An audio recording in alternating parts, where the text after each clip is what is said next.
Mall Santa got asked to do what? The most bizarre holiday requests from our men in red. This is just sad rather than creepy. A kid came in and wanted nothing except for a Matchbox car. He told me how every week he heard his mum sneak into his bedroom and take the pocket money that she had given him to buy cigarettes. I felt so terrible for him that I gave him 3 to 4 different presents rather than just the standard one.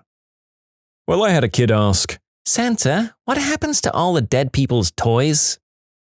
My boyfriend is a Santa for private events and has been doing it for 20 years, so he has a bunch of stories. He was doing a private adults-only party, so all the ladies were being a bit flirty, but nothing too crazy yet. Santa Baby started playing and the ladies dragged him onto the dance floor. He shimmies a bit and goes to sit back down when a woman grabs him and just starts grinding away. He tries to get away from her in character. "Well, what would Mama Claus think?" But she keeps on grinding and starts to moan. Finally, the hostess notices and gets her away from him, but she kept trying to get to him the rest of the night. The saddest of his stories was definitely when a little kid, like 4 or 5, crawled onto his lap and with a big, sweet smile asked Santa, "Can you make Mommy love me?" My boyfriend has to hug the kid so she wouldn't see him tearing up and told him that that was a request for a higher power and that he and Mama Claus would pray about it. The kid seemed happy with that response, though. My little brother, when he was around 5 or 6 years old, asked Santa for a vacuum cleaner and a rope.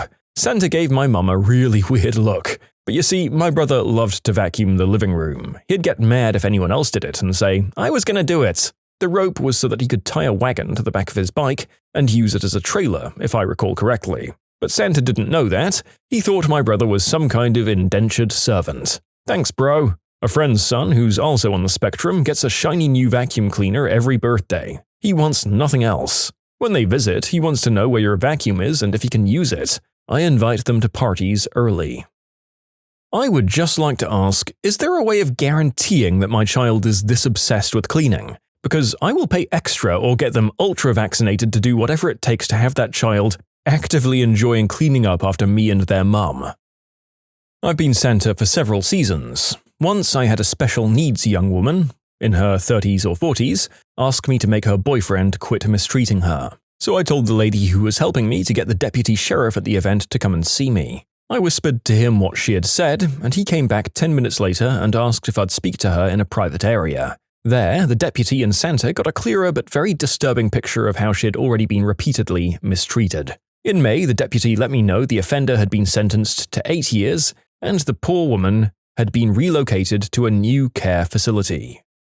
I wasn't a mall Santa, but one of the elves who took the pictures. We had 2 Santas. One was narcoleptic, and we had to keep waking him up, and the other would bring his own homemade bags of coal to give to the kids who would cry, and we'd have to seize all of the bags before he started his shift. That was a fun job.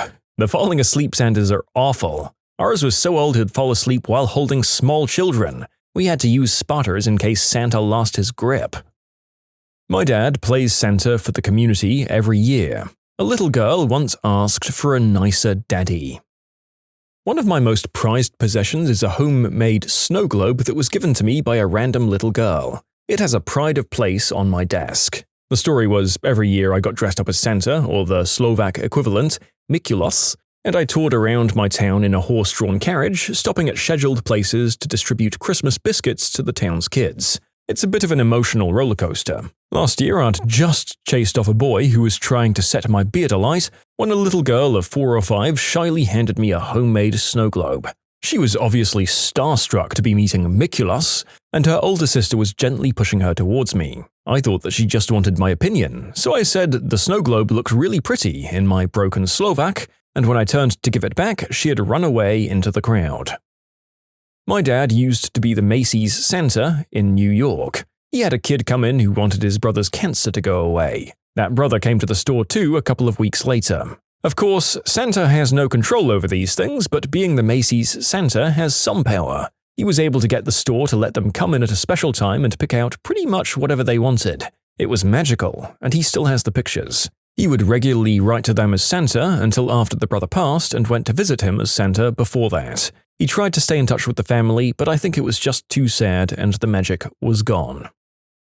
I remember being in hospitals a lot as a kid with serious stomach issues. I remember asking a mall Santa if I could get better and not die once when I was quite small. When the mall Santa looked at me sadly and said that he couldn't do that, almost in tears, I asked if my old dog that died as a puppy could be brought back as a zombie so we could both be dead together. And if I could come back as a zombie too so I could stay with my parents so that they wouldn't be sad. Looking back, that was really creepy and I think I broke that poor guy's heart.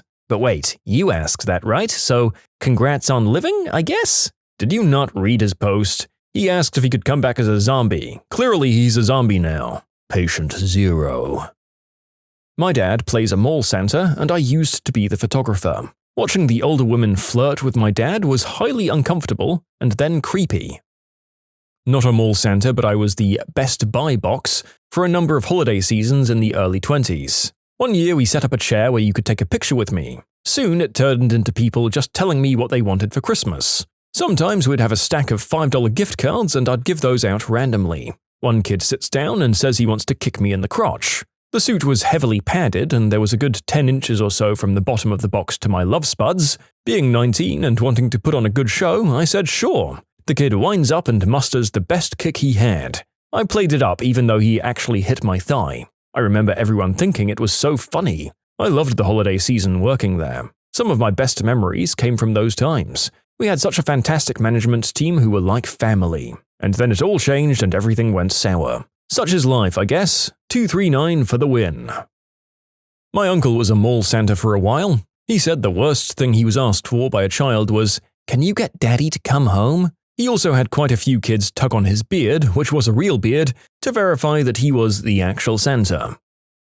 My wife and I got a list from a kid every year to buy them Christmas presents through a local charity. Their list always depressed us as it'll include basic necessities like a jacket or gloves. We end up spending more money on whoever we send to than our own family members. All of our nieces, nephews and sons are going to have a great Christmas every year. This could be this kid's only one. Years ago, I was in line with my 6-year-old nephew for his visit with Santa. When Santa asked my nephew what he wanted for Christmas, he said, "Could you get mommy and daddy some pajamas? 'Cause they don't wear any." The whole line broke up, including Santa. Never was a Santa, but once while being the Easter Bunny, I had a kid tell me, "I wish I could poop chocolate eggs like you." I was Santa for a corporate holiday party one year. I was in my 30s but used a spray for my beard. Looked lifelike. Kids dug it. And so did one mum, who threw a kid off my lap, hope that was her kid, and whispered that she wanted Santa to do her from behind while pulling her hair. She didn't seem to be drunk. I was very uncomfortable. Then the meeting planner told me she does that every year. Frankly, the amount of people propositioning Santa is appalling. I mean, don't get me wrong, I get it, man. Who wouldn't want some of that red rosy caboose? But there are kids around, damn it. Former mall Santa. Even bought a professional suit because I hated the one they provided. I've got a few creepy stories that involve lap sitters of all ages. My story for kids: there was this girl, no more than 5, screaming bloody murder when it was her turn. Look, kids get scared of Santa all the time, it's not that uncommon. Her dolled-up mum was having none of her child's tantrum, and the elves were pleading with her to not put the girl on my lap. She did anyway, and her kid instantly stopped screaming. Just had this look of pure hatred at her mother for the remainder of the photo session. I swear I thought I was on candid camera. This was before YouTube, everyone, because this just seemed so acted out. Attempted to talk to the little terror, I asked her what she wanted for Christmas. She looked at me and softly said, just above a whisper, "For my mommy to die." I noped myself to a break after that one. It was the inside joke for the rest of mall Santa season, like walking past other staff members who were entertaining kids and whispering, "I want you to die," to make them laugh. The worst of our college students was as follows. One rather lonely, overweight gal kept getting in line several times a week to get pictures with Santa. I was in college myself back then, and I'm pretty sure she was just working herself up to asking me out. Extremely shy, awkward, and she had some hygiene issues. She only paid for one of the photos, but the elves remember seeing her throughout the week when I wasn't on shift. Apparently, she only got pictures with me. And for my adult cases, I was in my 20s, and the perverted things that the mums whispered into my ear while sitting on Santa's lap were definitely some for the naughty list, to be sure. It became so frequent for the younger Santas to get grabbed, teased, and rubbed in inappropriate ways that the elves were told to stay close when adults got their pictures taken. Elf security, to be sure. My bedroom life is so dry I'm going to buy a Santa suit in July, hoping to get felt up 5 months from now. You can submit your own stories to be featured here on the channel. The story submission link is in the description below. Don't forget to subscribe to Am I the Genius? I've got a cringy story about a mall Santa. I was a freshman in college at my local mall. This mall was basically dead, hardly any foot traffic at all unless it's the weekend, and I see this one mall Santa. I accidentally make eye contact and he waves me over. I walk on over to him, smiling, and he's doing the whole Santa thing. I'm around 22 at the time, and I'm playing along for fun to not make it all awkward. His elves, who were girls around my age, start talking to me, and you can tell them and Santa were bored as F and just looking for someone to talk to. Well, anyway, they asked if I wanted to buy a picture with Santa. I was poor as heck at the time and definitely wasn't paying the $20 for the picture. I started to panic internally because I was like, oh crap, did they just talk to me for the last 5 minutes because they expected me to buy a picture? One of the elves says she bets my parents would love it, and that's when the horrible idea clicked in my head. I looked her in the eye and said, oh, yeah, sorry. No, my parents are dead. They aren't, by the way. Dead silence from Santa and the elves. Oh! One of the elves pipes in that she lost her dad a year ago, so she knows and understands what it's like. They then talk to me for 20 minutes more, trying to make me feel better. I felt like crap the whole rest of the month, and I still think about this sometimes and cringe hard. In short, I lied to Santa and his elves and told them my parents were dead. Not creepy and not mall Santa, but I dressed up as Santa for Halloween one year and sat on the porch handing out candy from a sack. One kid looked excited until his dad said something along the lines of, "Now remember, that's not the real Santa." I gave him some candy, and then I reached into the second sack, pulled out this big hand-carved wooden monster truck, and handed that to him as well. The kid thought it was great. The dad, not so much. Ooh, this was a grim one. My ex's dad owned a restaurant and I worked there part-time in my late teens, so I witnessed the following. Christmas Eves were usually really busy, so to earn money, his wife came up with the idea to pretend to be Santa for a few hours on Christmas Eve and charge something like £2 per kid. This one kid came up to my ex's dad was Santa, by the way, not me, and paid the money for this kid, and then went to the toilet with this other child, a baby, leaving the first kid with Santa. Santa asked the kid what he wanted for Christmas, and apparently the kid whispered into his ear, "I want Daddy to go away." Santa asked the kid to explain why. Apparently the dad had locked their mother in the shed in the back garden before taking the kid and his baby sister out to eat because they'd been crying hysterically and he was worried the neighbors would hear and get suspicious. Santa then asked the kid for his address and told my ex, who worked in the kitchen, to call the police. I think some police went to the house, and then some turned up at the restaurant to arrest the dad. A social worker also came to collect the kids. We never found out what happened to them after that, but it ended up in the local paper and got loads of promotion for the restaurant. On my first day being Santa that year, some poor kid in a raggedy blue hoodie asked for the bell off of one of my reindeer's collars. Didn't know what to think, but hey, the kid was poor, so I plucked one off and gave it to him. I remember when I was a little kid, my sister asked Santa for a pony. I was next, so I asked for rat poison for that pony. 10-year-old me was an edgy little jerk. I once was Santa for the horse club that my mum and sister were in. I've agreed on doing it because I thought it would be fun. I don't know if it's the same elsewhere, but people here who do horse riding are usually rich people, so rich families. These 6- and 7-year-olds seriously were asking for animals such as horses, which was normal, or turtles, and one even asked for an elephant. At the end of the line, one kid asked for a whole zoo. High hopes for him. I said I would, but I doubt that he got what he wanted. Ended up ruining the whole Santa myth, since when I finished, the children were still there and I shouted, "Mum, can I go now?" to their horse teacher. I was a kid that asked for my sister's tears in a bottle. Man, kids are frickin' whack, guys. The amount of them asking for weapons or just for Santa to straight up act as their personal hitman is insane. On the other hand, it does really showcase that kids still believe in his powers and we haven't killed their spirits yet, right? Silver lining. The Santa in my area got arrested for possession of smack. Huh. One kid got on my lap and asked me if I could give him a bag of wiggly rice. I asked him what that was, and he said he ate some off a piece of chicken he found in the backyard. He said it was so yummy he wishes he had a whole bag of it. A Battlefront 2 loot box. Did you tell him he'd be better off taking the coal? I was a heavy metal Santa outside the local guitar shop. Nothing creepy happened, just horns or middle fingers depending on how well I was playing that day. It really was cool to hear the echoes of a guitar solo off of passing cars, though. I had an elderly lady who used a walker and insisted that she wanted to sit on my lap. To 20-year-old me, it was unbelievably awkward, but I let it happen. Some guy, pretty disheveled fellow, had to be mid-30s or something, got in my face yelling at me, accusing me of doing it with his mum. Luckily, he had another friend there who assessed the situation after an ocular pat-down. I shortly retired after that. I see what you did there. I was a Santa at a pet store. A dog peed on me. A couple of years ago, the Santa who worked in a nearby town was fired. Why, you ask? An overweight 9-year-old boy sat on his lap, and Santa told him to lay off the hamburger and french fries. Oof. I was asked to dab. I did so, and it still haunts me. I must also share my most awkward moment, which happened when I was the Easter Bunny.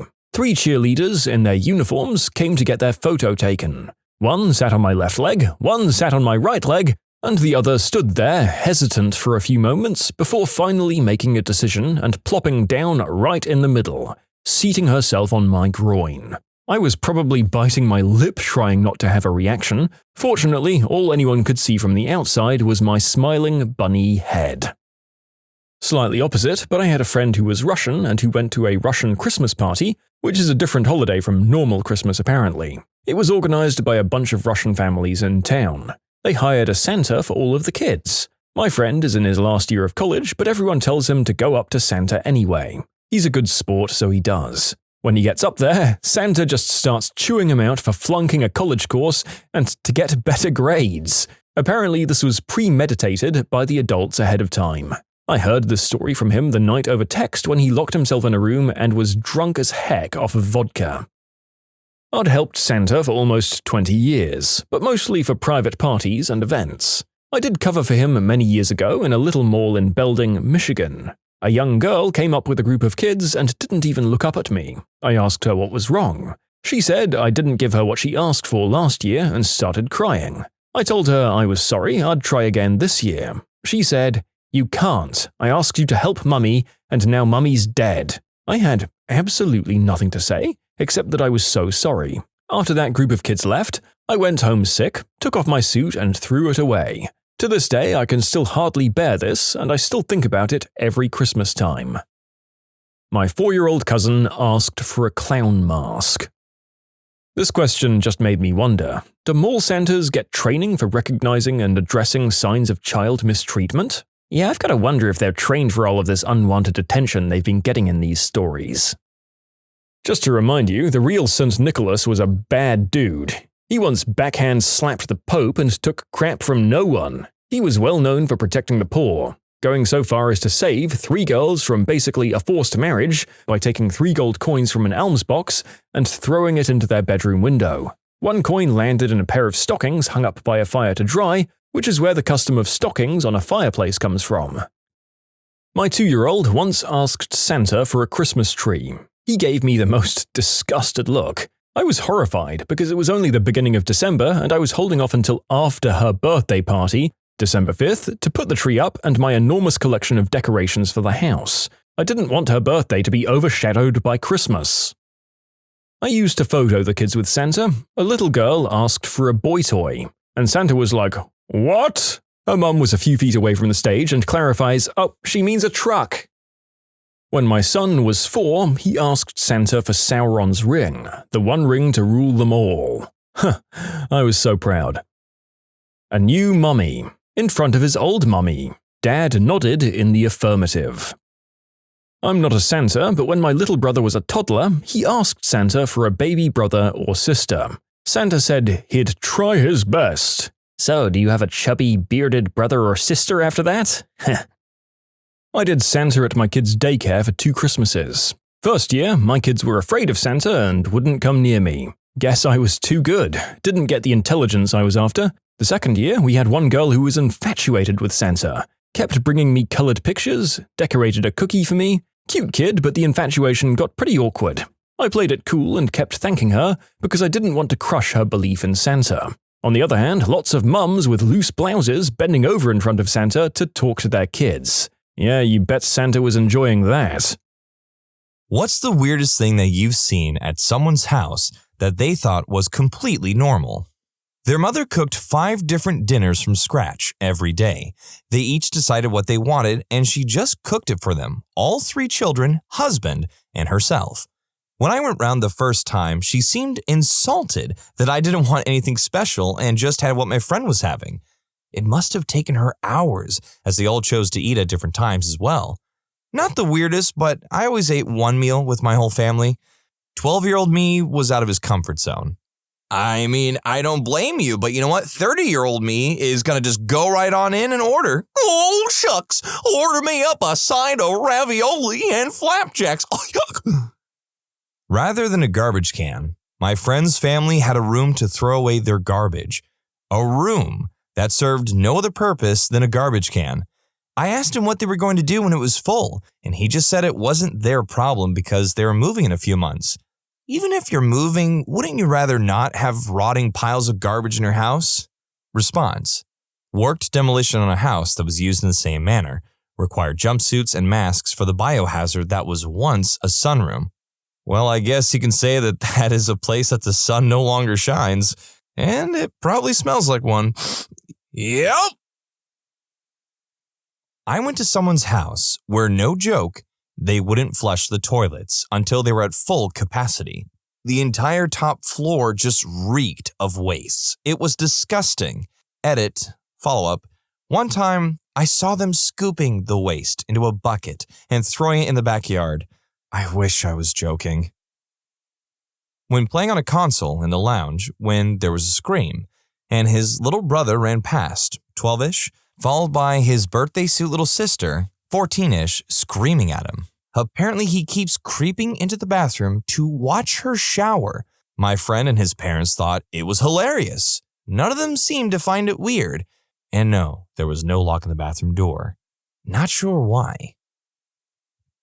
I had a best friend all through elementary and middle school. I was over his house practically every day. One day, his mom gave him a meal of cooked spaghetti noodles in a bowl of milk and gave me one as well. It was the strangest meal I've ever seen. He loved it. I did not. Hung out many times after that and never once saw him eat a bowl of milk spaghetti. Ugh, messed up. Response: macaroni, milk, salt, and butter. It was an ordinary dish in my area in Finland at the war times. When proper ingredients were rare, my grandma made it for my mother and my mother made it for me, and I still love it. My friends think it's weird. It's so easy and fast to make. I always make it when I want something warm, fast. It's called macaroni, macaroni soup. My childhood friend invited me over after not hanging out for a few years. We were both teenagers. We got on the subject of sealing the deal, and she pulled out a little shoebox from under her bed. She had saved every spunk-filled naughty balloon from her and her boyfriend, tied in a knot and in a pile of about 50.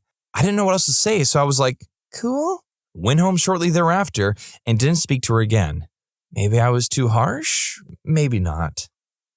I have to admit, with all the comments following this story in particular, for some reason, everyone jumped on the idea of pirates, as if the shoebox was a treasure trove, like if they were looking for this. Hey, yarg! We be pirates of the vast seas to find all the treasure we could know. Oh, no. Me hearties, turn around. These be cursed waters within this bedroom. Run, boys! Ha ha ha ha! I stay at my best friend's house a lot because she still lives with her family, and it's kind of nice being around them. One time her dad left the door open while he was taking a dookie, and as I walked past, he just nodded hello at me and continued reading his newspaper. When I told her about it, she just shrugged and was like, so? Edit. I am a dude, so maybe he was just showing me who's boss. I did actually have a certain comment for this, but I think this response from Cheeseburger Waffles is exactly what I could imagine. My dad did this once while he had horrible diarrhea.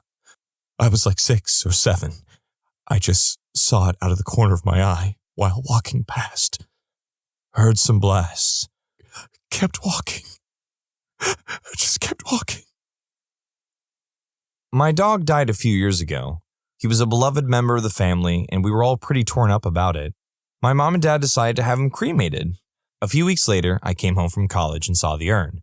Right in the middle of the coffee table, I said, "Mom, is that the dog?" And she said, "Yes, dear." And then my dad shouted angrily, "He likes to watch TV!" Bugs. I was at this girl's house once for a sleepover party when I was a teenager, and there were bugs, and she thought it was totally normal. It started off with ants in the living room. Everyone was grossed out. Then, when we were all going to bed, one of the girls found a tick on her pillow, and the girl whose house it was said, "Oh yeah, they come off my dog all the time." Last time I went over to her house. The house was mine, and I thought this was completely normal until later on in life. A little backstory. My family went to Catholic church every Sunday. Other than just going to church, our family wasn't really that religious. Every Friday evening, we would go grocery shopping, the whole family. One Friday night, we were in traffic, and a motorcycle flies by and clips the side of a vehicle. The girl flies off the back, and the guy's leg ends up being caught in something and twists like 8 times. I was 8 years old when this happened, and remember it like it was yesterday. Well, my mom runs into a nearby business to call 911. This was way before cell phones, and they clear the accident. On our way home, my dad says that we were going to say the rosary. If you're Catholic or religious at all, you know about the rosary. It's prayers that you repeat over and over and over, etc. Thinking that would be the only night that happened, my dad decides to say the rosary every night. At 6 p.m., we had to be in the living room, on our knees, and it lasted for an hour. Then we'd eat supper and get ready for bed. This went on for a long time. I had a friend over one night. We were playing video games in my room when my dad came to get me for the rosary. I told my friend to continue playing games until I come back. Nope. My dad said he had to participate. My mom told my dad in private that he couldn't make someone else's child participate in the rosary. My dad was dead set on my friend doing the rosary with us. My mom ended up bringing my friend home, and no one from my school wanted to come to my house after that. This is too buried for more than 3 people to see, but I've got to get this off my chest. It's something about my own house, or rather my parents' house. You know how parents will have a shrine of their children's pictures over fireplaces, bookcases, on the refrigerator, usually showcasing their beautiful children throughout various stages of development, school pictures, prom pictures, etc. My parents had a few of those scattered throughout the house. There's 5 of us kids, but only 4 kids are showcased. I'm completely absent. I didn't notice this till my late teens. Girlfriends would ask, "These baby pictures are adorable. Which one is you?" None of them are. When questioned, my parents stated, "We just don't have any pictures of you." Fast forward to current times. I'm in my mid-20s, live on my own, and my parents are divorced, each living in their own respective homes. One shrine is now divided into 2 shrines in 2 houses, still only featuring photographic evidence of 4 out of 5 children. Again, I am left out. Again, when questioned, "I just don't have any pictures of you." Both parents retort, "I'm not adopted. I'm the middle child. I'm the intelligent, clear-headed one. My role in the family was the mediator, the communicator, the problem solver, the teacher. I'm also the only child that did not rebel against his parents' authority.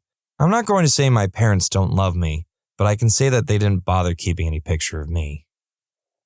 Had, keyword had, an overbearing friend who constantly needed attention. Finally go to her house for the first time and find out she lets her ferrets run around their single wide and crap everywhere. There were also dirty clothes piled in every room. "Oh, the ferrets like to hide in it."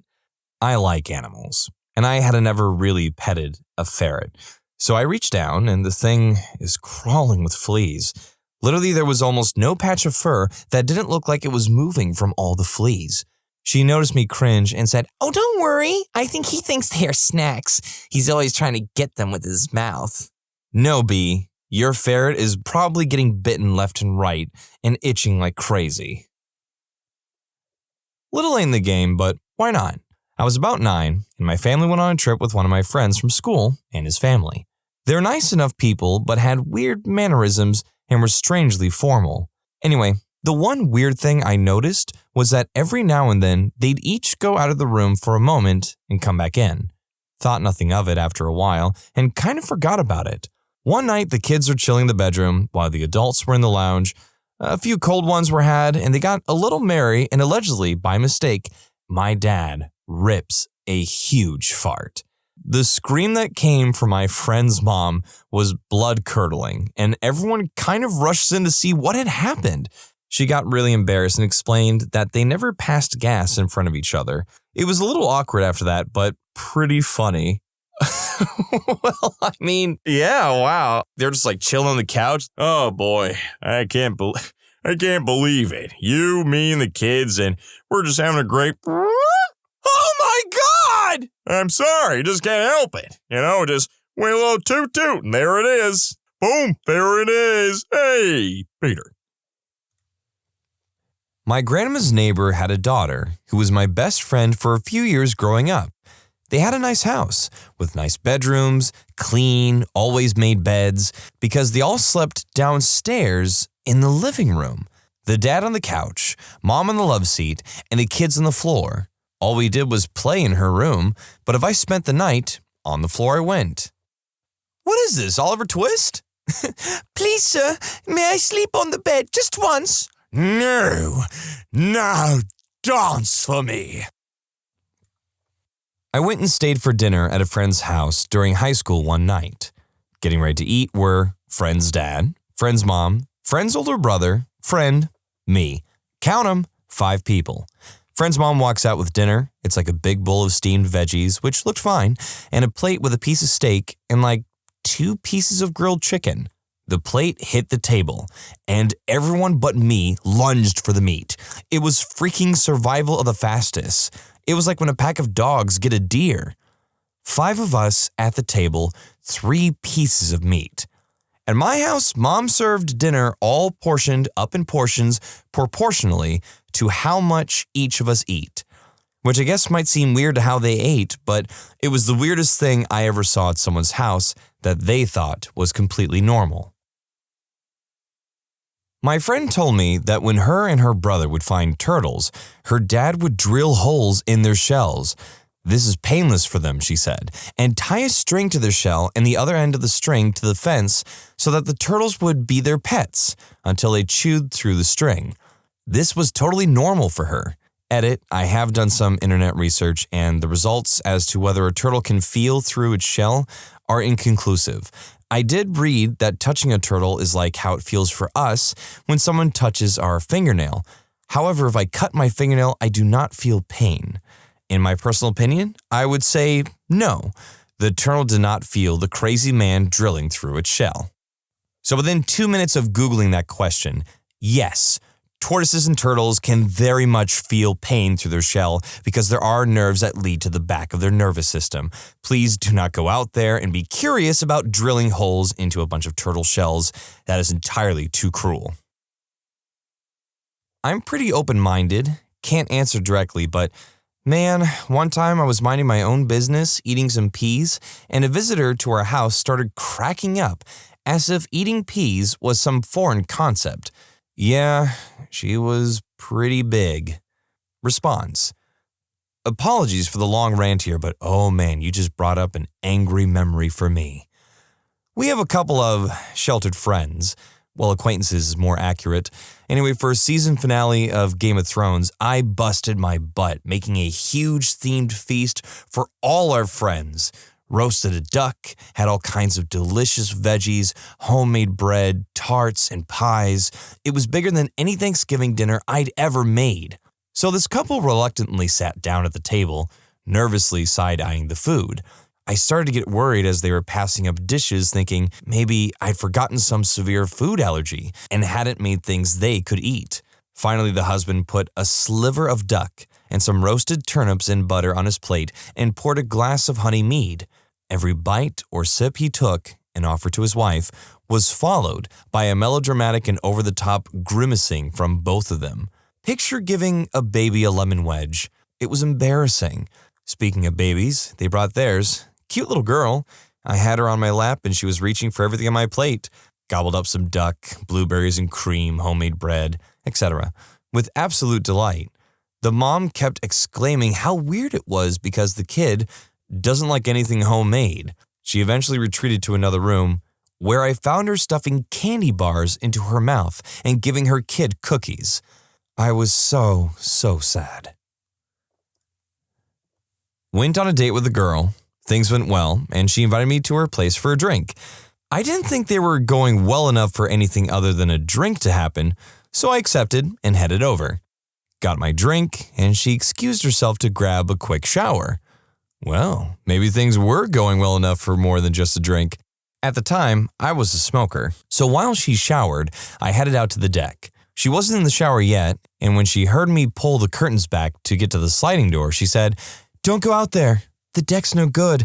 My key's on the table. Go out front for a smoke." I figured the apartment management hadn't kept the deck in good repair, and when I looked out, I could see something on the deck, but couldn't make out what it was. I headed out front for a smoke. When I was done, I let myself back in. The water shut off by the time I made it to the living room, and she said she'd be right out. I decided to look at the deck again. Curiosity and all, I flipped a light on and cupped my hands in the glass to block out the glare. Cat crap. The whole deck was literally covered in cat crap. There was fresh crap piled on old crap, and not a speck of deck to be seen. She came out wearing loose sweats and a little tank top, looking darn good, but I excused myself with some stupid reason or another and noped the heck out. TLDR, was an extra on the new show, Cat Crap Hoarders of Vancouver. A former coworker who invited me to hang out one day. You know the bulk packages of food that you see at Sam's Club and similar stores? Well, the living room kitchen area of this girl's apartment was covered in bulk packs of various foods. Noodles, sauces, taco shells, boxed macaroni, etc. They were stacked up on all the counters, stacked up against walls, stacked up in every corner, stacked up on top of a table and the fridge, all for her and her boyfriend. Enough food to last 2 people at least 6 months. There were also stacks of products in the bathroom. The cat's litter box was in the tub, and there was cat litter all over the bathroom floor. Edit, in case you're thinking, okay, so the girl likes to stock up on food ahead of time, and her bathroom is messy. I want to add that she was crazy. Drives to a particular pizza restaurant for lunch without us having previously discussed where to eat, insists that we get certain pizza toppings, tells the server we are splitting the bill. Normally, I wouldn't mind splitting the bill with a friend, but when you basically force someone to go to a certain restaurant and they can't even choose their food? But she did randomly drive us to Target and buy me a pack of Band-Aids without knowing either me or my then boyfriend, well, orders me to date him for 6 more months before we think about getting engaged. 6 months later, we are married, and our 4th anniversary is approaching. Orders me to paint my bathroom a shade of blue. Repeatedly says that her boyfriend is afraid of her going back to her old life and turning to her old ways. She keeps repeating this, so I assume that she is hinting around about wanting to discuss it. Whenever I ask what she means, she refuses to explain but keeps bringing it up. I bolted out of there as fast as I could after we returned to her apartment, and I haven't spoken to her ever again. She did other things that were rude, not just crazy. Not me, but my friend, A, was sleeping at his friend's B house. When A and B got into B's house, B's parents were instantly up on their feet to meet them in the hallway. The parents then said, "All right, guys, time to search," and proceeded to check the pockets and bags of B and A in search of anything smoking, tobacco, and herb related. They acted like it was no big deal, but my friend A was really kind of shocked and felt uncomfortable having to let B's parents search all of his belongings. and apparently it was a good 5-minute search, thoroughly making sure nothing was wrapped up in socks or in the hoods of their jackets, etc. Really weird stuff. It was the early 90s in Scotland, at my friend's house, and his mother called us downstairs to eat. Dining table was prepared, and she told us to sit down and went into the kitchen. In there, she called out, "Jim, your dinner is ready." Jim being my friend's father, who was sat in the lounge watching TV. Jim shouted back, "I'll eat my freaking dinner in here like I always do." His mother came in and laid our plates down on the table. It was lasagna. I liked lasagna and got down to eating. She then went into the lounge with another plate. Next thing I heard Jim shouting, "What the freak is that? For freak's sake!" And the plate is smashed off the wall. "I don't freaking eat rabbit food." Jim stormed out of the house and drove off, and Mother retreated to the kitchen. My friend didn't blink and continued eating. Non-Americans, what is the most shocking thing you saw when visiting the United States? I'm Canadian, and I went on a brief road trip to the States about a month ago. The most shocking thing I experienced was how cheap the food is. We went to McDonald's and a meal for 3 people only cost about $14, and one of the meals was a salad. In Canada, one meal costs about $8. I knew the food was cheap there, but damn. Woke up early on vacation in Florida, and the sidewalk outside my hotel was absolutely covered in lizards, and it was amazing. How hard it is to get a drink. I'm Irish and over 21, and in California, even with a passport and driver's license, I was treated with skepticism. Blood started to enter my alcohol stream a few times while I was there. Ugh. Rite Aid. I can get a flu shot, HIV test, a bottle of tequila, Snickers bars, and pizza pockets all from the same store. Awesome. IHOP. I can get an entire day's worth of calories in one meal. Also, having $1 notes made me feel like I was rich. I had a huge wad of notes, but like 20 of them were $1. But still, it's a nice feeling. Speaking as a European who's visited America, this final part of the story is absolutely true. It feels special to whip out a stack of notes and slap them on the table like a mob kingpin. The first time I had to deal with TSA was enlightening. Wanted to punch the prick. Now I know that's basically normal. I'm from Singapore, and we're pretty much a conservative and reserved society. I visited the US for an elective program at UCLA, go Bruins, and the thing that struck me most about America was everyone's friendliness or socialness. People strike up a conversation with you, ask how your day's been, and really connect with each other based on what's happening around them. The weather, how long the wait for the bus is, etc. And somehow, these fleeting connections were very real and genuine to me. I came back home a much more enlightened person with my horizons very much broadened. So thank you, Americans, for showing me simple human kindness. You have to flipping drive everywhere. Again, as a person from a country with a compact built environment, this resonates with me. My cousin from Vietnam flew into America sometime in December, and she recalled that her first reaction was, "Wow, there's so much sugar covering the ground." It was snow, but she really thought we sprinkled sugar everywhere for sweets and giggles. Why she's never heard of snow, I don't know, but it was adorably hilarious. As an Australian who just came back from America this year, what the flip, man? You guys have pretzel M&Ms. Share that stuff around. Flip. I was told I speak very good English. I'm English. My neighbor Dmitri visit New York once. He say there was surprising lack of goats, which may not be bad thing. In the South, how in your face the religion was. Signs up on cafes, it being referred to a lot in conversation, and just everywhere I got confronted by religion. The patriotism as well, such as flags being up in so many yards. I had heard this, but I guess I didn't expect it to be so much like the stereotypes I imagined in my head. I found Americans insanely friendly as well, much more so than expected, and this applied to all places I went to other than New York City. I lived in China until 1999/grade 5 in elementary school, then our family moved to Dallas, Texas. Within the next year, the following things were very surprising to me. Everything is ridiculously big, from the size of our apartment to people's houses to the size of roads to the length of time it takes to get downtown. We lived in North Dallas near Arapahoe and Hillcrest. School classrooms resembled something like a wonderland. There were bright colors everywhere, tables are put together into clumps instead of ordered in neat rows from back to front. Then there were stuffed papier-mâché animals on the walls with people's names on it, cute little mailboxes for everyone, TVs and computers in every classroom, a cafeteria filled with tasty foods and snacks, and a playground with swings.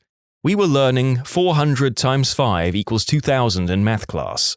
The nice people at church actually took their religion seriously. Like, actually believed it to be real. I always thought religions were stories you learn because they were important cultural stories that had some education value, like the story of Prometheus giving fire to humans, for example.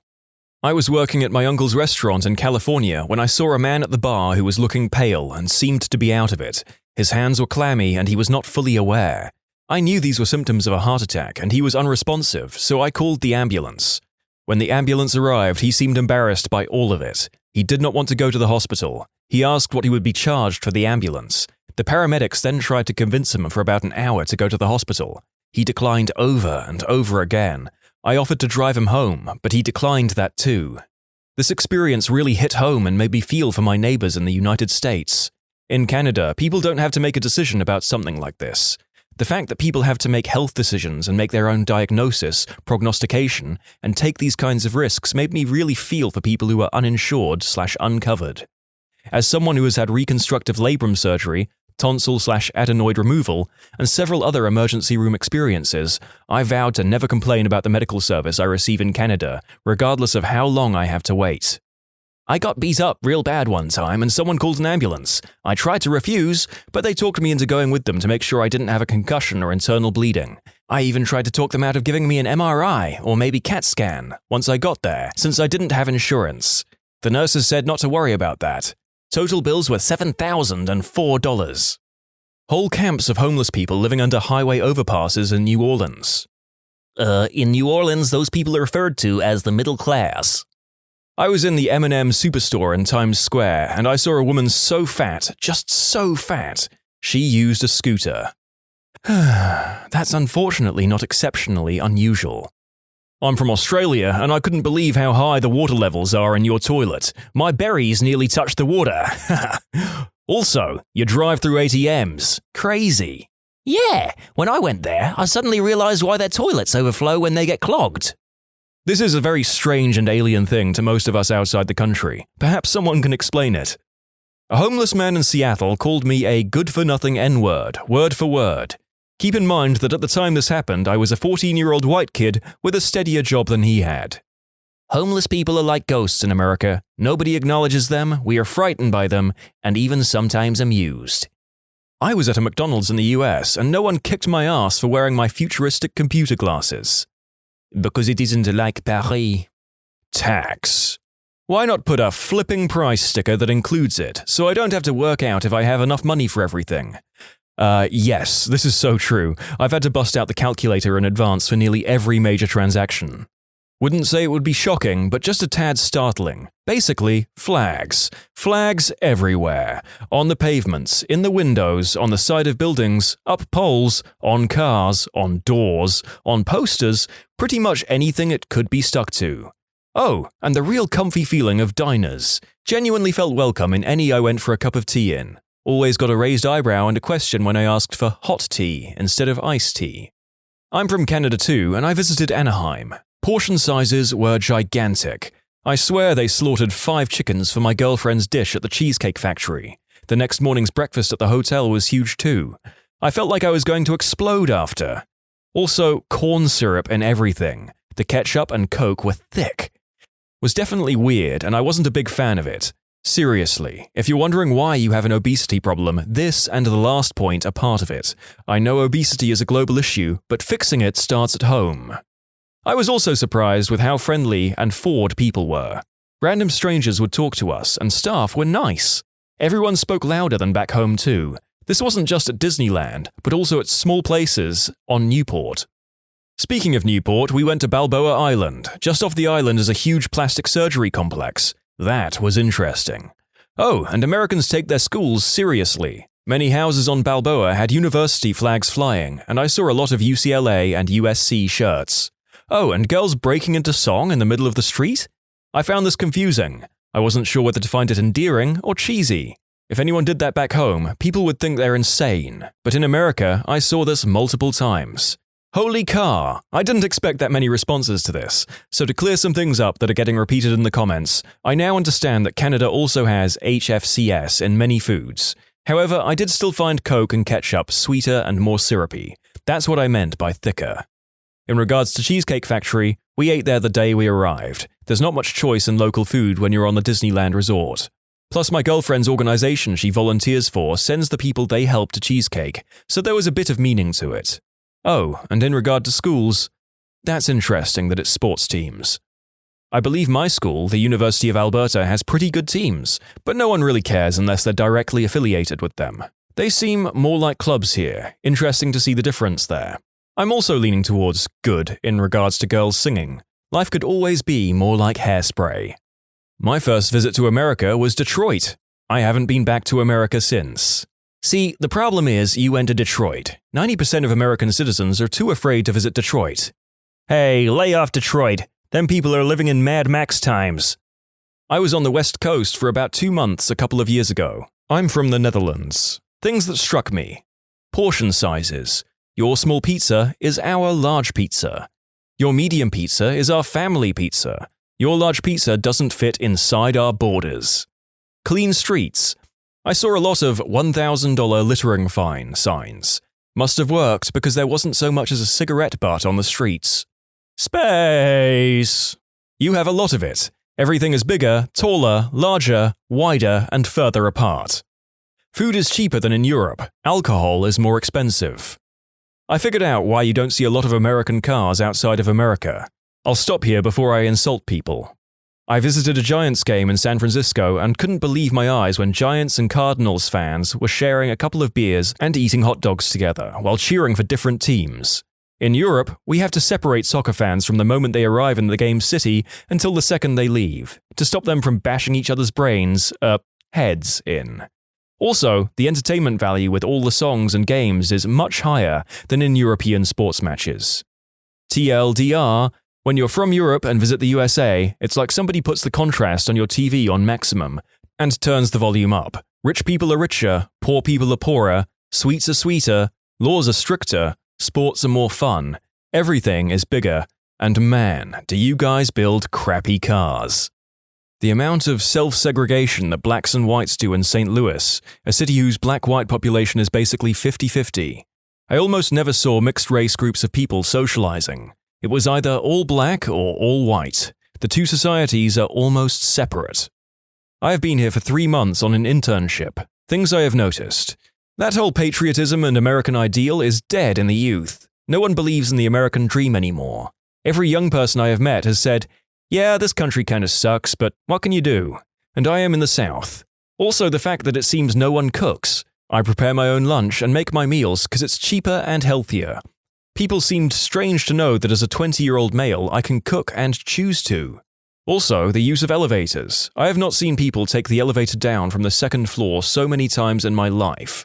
I'm sure this will all get buried, but the 1 or 2 of you who make it this far, high five! Speaking in terms of Americans I've met, I can say that I have met equal amounts of patriots and the disillusioned amongst the young and old alike. I thought fat people in Taiwan were fat, but then I saw Americans. Almost no Taiwanese are considered fat to me now. I spent a summer in Canada, but we went down to Chicago to go to Lollapalooza. On the way back, our bus had a stopover in Detroit. We left the bus terminal to get some food and passed by a taxi rank. One of the drivers asked, "You boys need a lift?" We politely declined, but he was eager as can be. "What do you want then? Wacky tobacco?" We explained that we were about to cross the border into Canada and didn't want any wacky tobacco, thanks. "White powder?" "No thanks, kind taxi man." Smack? I was shocked. Taxi drivers in Ireland are reluctant to even drive anywhere. American taxi drivers are significantly more helpful and seem to provide a much wider range of services. Other shocking things about America include the drinking age being 21. Quite how fat the people manage to get. That's not to say that all Americans are fat, just that those that are fat are really flipping fat. The existence of Four Loko. The people that hold rock and roll will kill your soul signs outside festivals. Heinz ketchup has different ingredients in America and is slightly less nice. It's really hard to narrow it down to one thing, so I'm not going to. The anti-child termination billboards, they horrified me. not in the way they intended. Along the same vein, people handing out anti-child termination propaganda outside a 9 Inch Nails concert. Only stuff I get handed at concerts here is for trashy clubs with their band-themed after-parties. The attitude of servers in restaurants. If someone messed up, the amount of apologies I would get, they were practically begging for my forgiveness, so I didn't leave them without a tip. It was awful. Religious shopping channel programs. There was a nun on TV trying to sell me a figurine of baby Jesus. I've never seen anything like it. US flags everywhere. So many. That level of continual patriotism seems almost redundant when you're smack bang in the middle of the country. Heck, I could easily keep going, but I'll leave it at that. Oh, one more. Americans call the main meal the entree. Mind-boggling. Brazilian here. Everything is so flipping cheap. From food to soda to cars and computers. Everything is a tenth of the flipping international price. And also, gas. When I was in America visiting my folks, the lady with nice hair on CNN was complaining about the gas prices, and I noticed something didn't seem right with the numbers. So I made a few conversions and started laughing. No one in the room got it. 1 liter of gas in America, $1.04.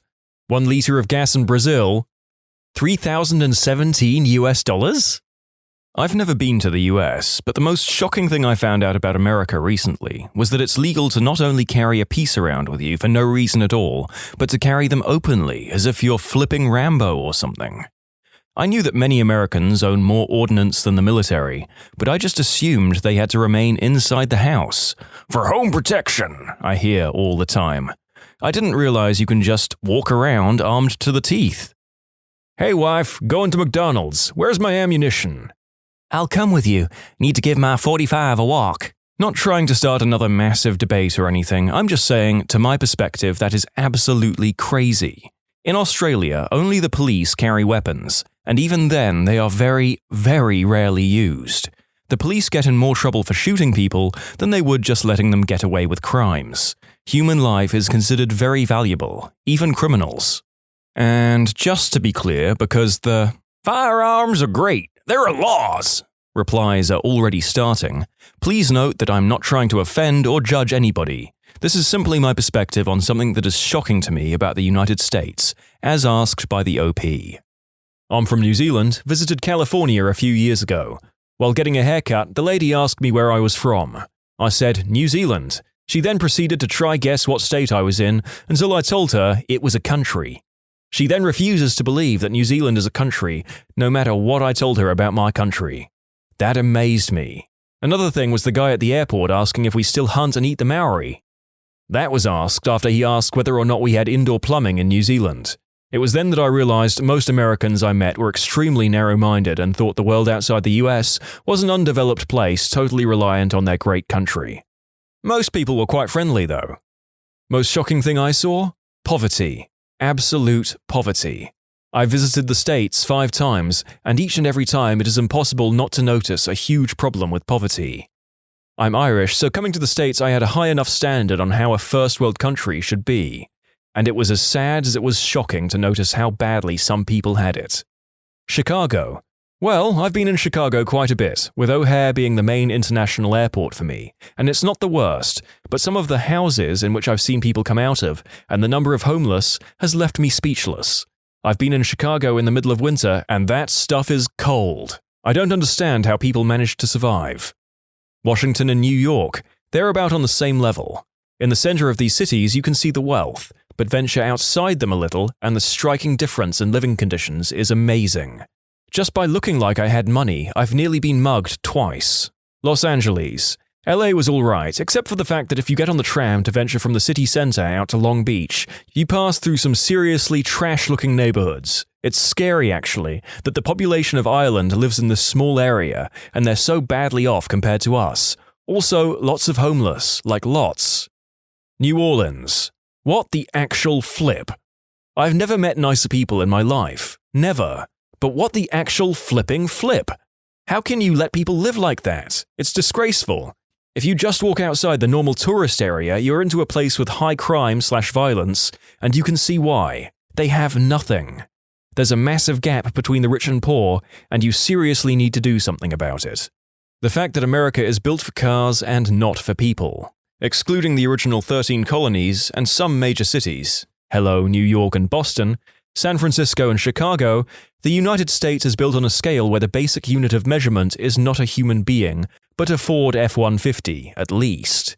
The streets are gargantuan, the endless sprawl of buildings is just mind-boggling, and when someone says, "It's only 15 minutes, they mean it's a 15-minute drive on the freeway, and not a 15-minute walk.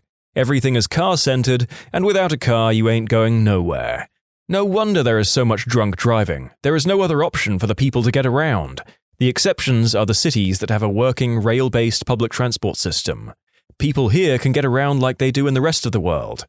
The scale of the place, the fact that everything is so insanely spread around, makes the entire urban area of the country seem incredibly empty, anonymous, unwelcoming, and just depressing at times." Showed someone who worked in a hotel in Mississippi my passport as a form of identification. She had never seen one before despite working in the hospital industry. I believe her exact words were, "Wow, you've got like a whole book there." As a man, what are some of the most ridiculous double standards you've had to deal with? This girl in my office had a crush on me, told everyone, started doing stuff like calling me her work husband, which I said was not okay. Things got slowly worse. She started pranking me. She took a picture of me, then cut out my face and started putting it all over the office. All over. Got coworkers to start talking to me about how fun and quirky she is, etc. Wrapped up my cubicle in Christmas paper. I asked her to stop. Even spoke with her manager. Nothing. I got a card from my girlfriend for Valentine's Day. She lit it on fire and threw it in the sink in the break area. Apparently this is still cute and just her showing me she cares. I ended up quitting. How far was this lady, about to go? Hi, I bought you a bunch of chocolates. Oh, that's nice. Yeah, I like chocolates. And I just bought us a house together with your name on it. I didn't consent to this. And I have marriage papers. Oh, we're gonna be perfect. I have a girlfriend. I don't need this. I know. It's me! Me! Girlfriend material! Chapter 1. Was in a store for little girls trying to find my daughter the unicorn hair bow she was asking for. My wife, who was waiting in the car outside, overheard some women leaving the store talking about how creepy it was for a man to be there. Like, which? I'm there for my daughter. I have a very good guy friend. He's a big dude, 6 foot 6 inches. He has a little girl. He's also a single dad, so no mom to help, and freaking adores her, but cannot stand the verbal diarrhea people have when he goes to the stores to get her little girl things, i.e. a special tea set, fun fluffy toys. It got so bad that he called me to go into a Hello Kitty store with him and act like I was buying the gigantic fluffy Hello Kitty pillow for himself. Of course I did it, but I cannot imagine how he feels as a guy who just wants to get things for his little girl, but gets looked at like a creep or worse because of it. No, you know what? He's a good dad. If I got a kid, I will stare them in the eyes, just dead right in the corneas and just scream at them. Stand aside, evil witch. I do not care for such pretenses, or what judgment your eyes lay upon my soul and body. I shall purchase this Hello Kitty plush for my queen at home in her bedchambers. Now excuse me, I am Sir Dad. I wore skin-tight suits at the indoor skydive center I used to work at. The number of times I got touched inappropriately by women was crazy. Worst part? Management told me to take it as a compliment, that I should be happy with the attention. I don't work there anymore. I wasn't fired, but I just didn't want to put up with that crap, and some other unrelated crap, any longer. One time, an older 40-year-old woman spanked my behind in the wind tunnel, and I ended up forcing her out of the wind tunnel and told her to stop. I sarcastically twisted it to be about her safety. If she's so busy slapping my back door, she's not in the right body position to fly. If she continues to do so, I will be forced to stop her skydiving experience for her safety. Boy, it would be terrible if one of these slaps kind of go just like out of control. Literally, like, think about it, they're at a skydiving center and literally this guy is like, okay, everyone, I need you to do this position and be careful because you don't. And like, they like run up the wind tunnel and try to go in for a slap and literally is over the edge. It's like, here I come, sonny. Whoa! So, you don't want to do that. That's not safe. Class is dismissed. And I quit. I was a male who worked in childcare for 5 years. I understood the reasoning behind it, but I had to be absolutely dead careful to be impeccable in my dealings with kids and parents. Just because anything slightly off about my vibe could spell the end of my career. I had on more than one occasion have a new parent who hadn't dealt with me before refuse to leave their kid at the school with me. I was the only staff on the premises, opting to wait in the car until a female staff member arrived. This wasn't the case with parents who were familiar with me, but new parents often just didn't trust me at all. When I resigned from the school, the other staff said how irreplaceable I was, how much the kids and staff trusted and appreciated me. I really think I did a good job. But even so, just being a male meant that I was trusted less from the get-go. I didn't hold it against anyone, but it was a double standard I ran into often.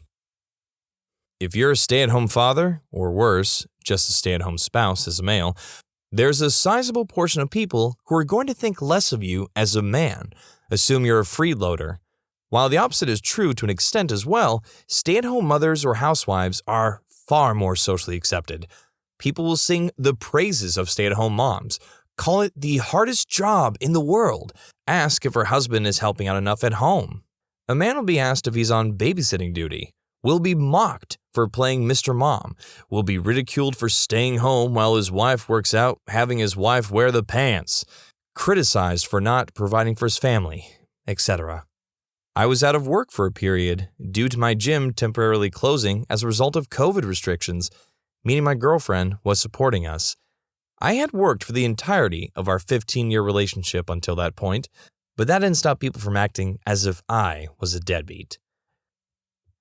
As a single dad with custody of my son, the amount of times I've been asked, "Why do you have him?"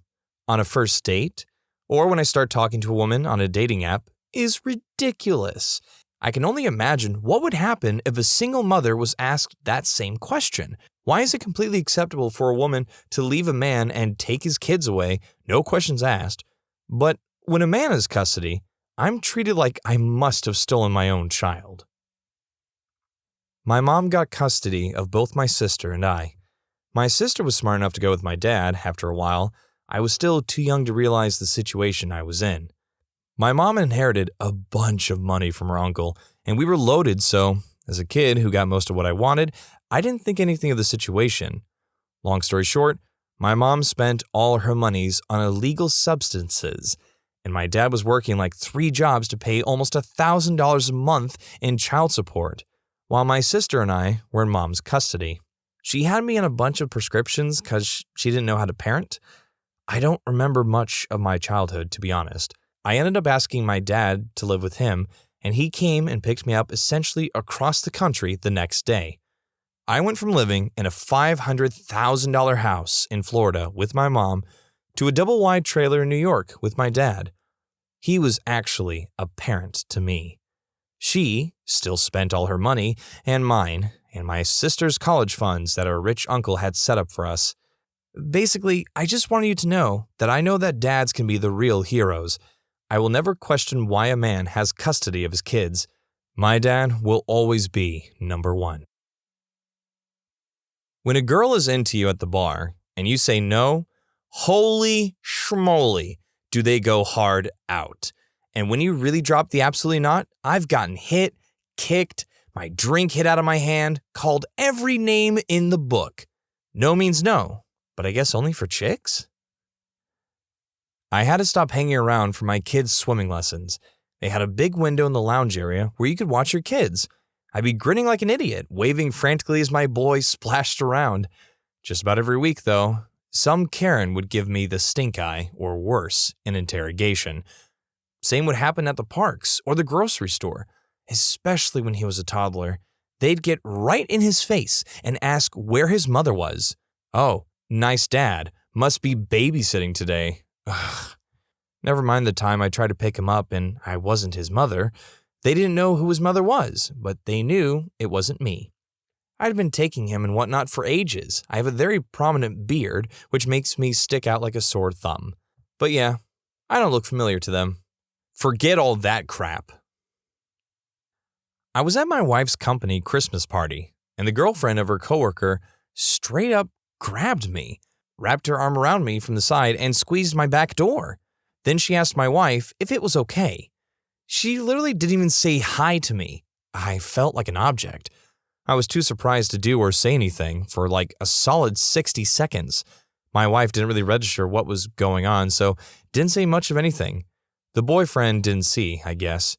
Anyway, flip the genders and somebody would have said or done something.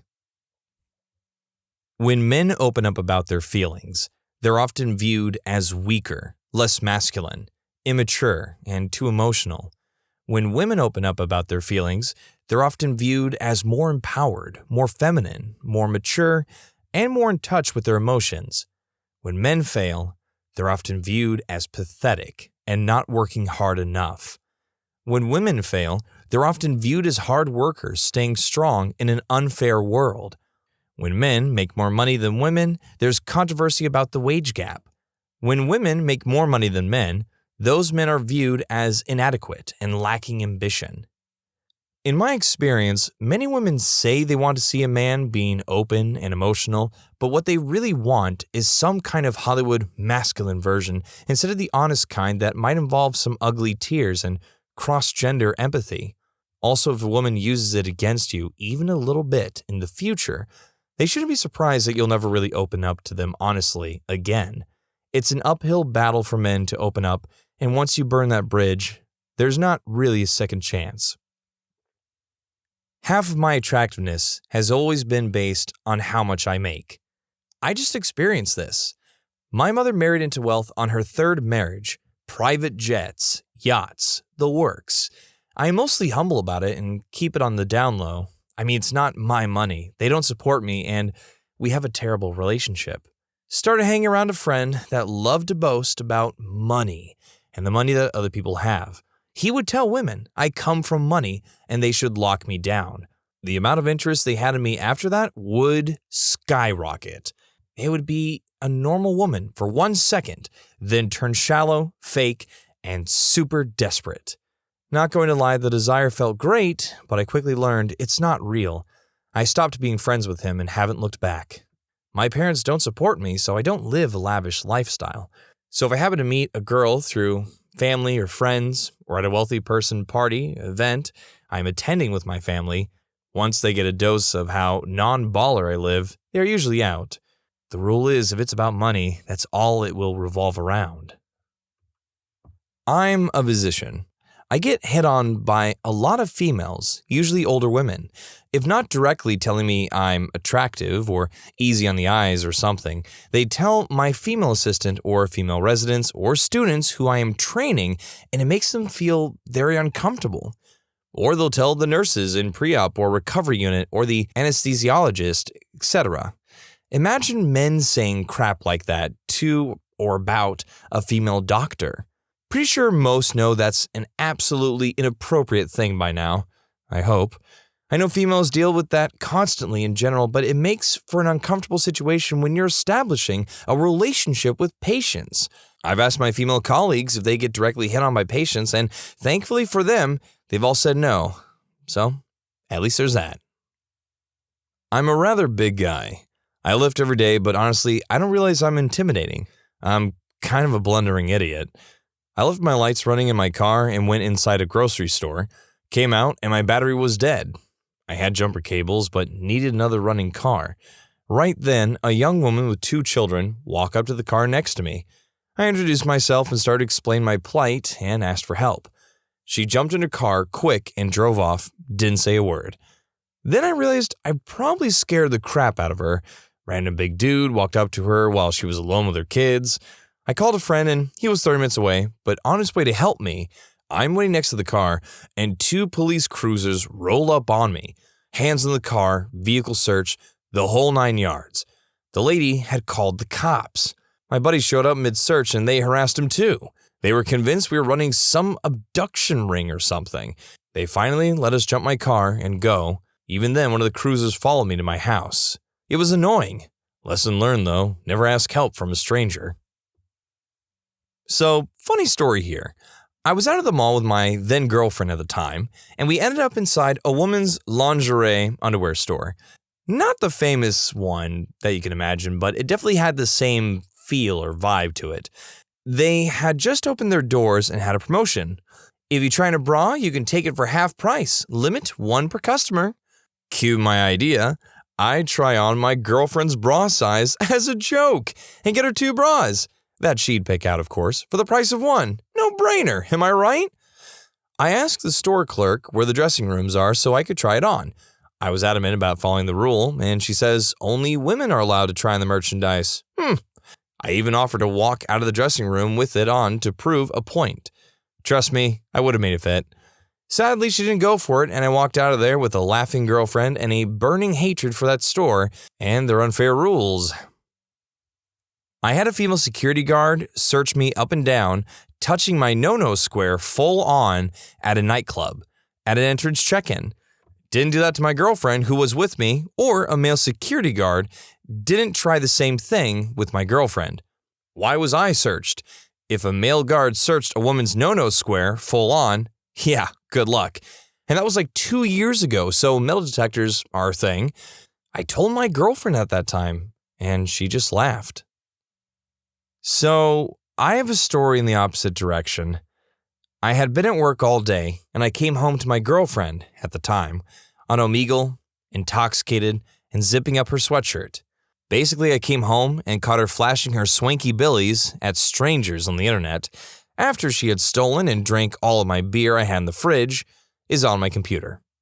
She wasn't working, and I was paying all the bills, so I said, "Freak this!" Unplugged the computer and told her, "You're done on the computer, you need to sober up." This resulted in her trying to smash the computer screen, roundhouse kicking the TV next to the computer, and breaking it, and trying to pull a bookcase down on me. So I picked her up and carried her out of the house.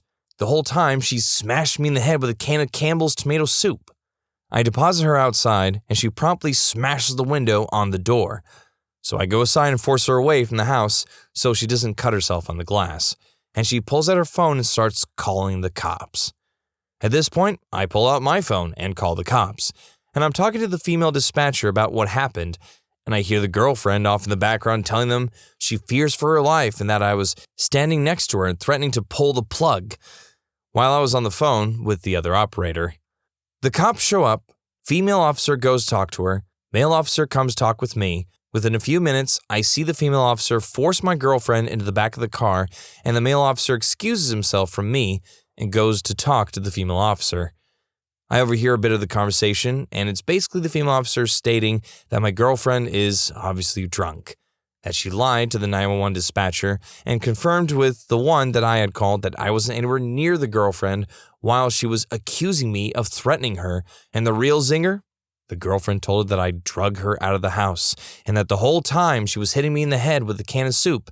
I just wouldn't expire despite her best efforts, and it wasn't fair.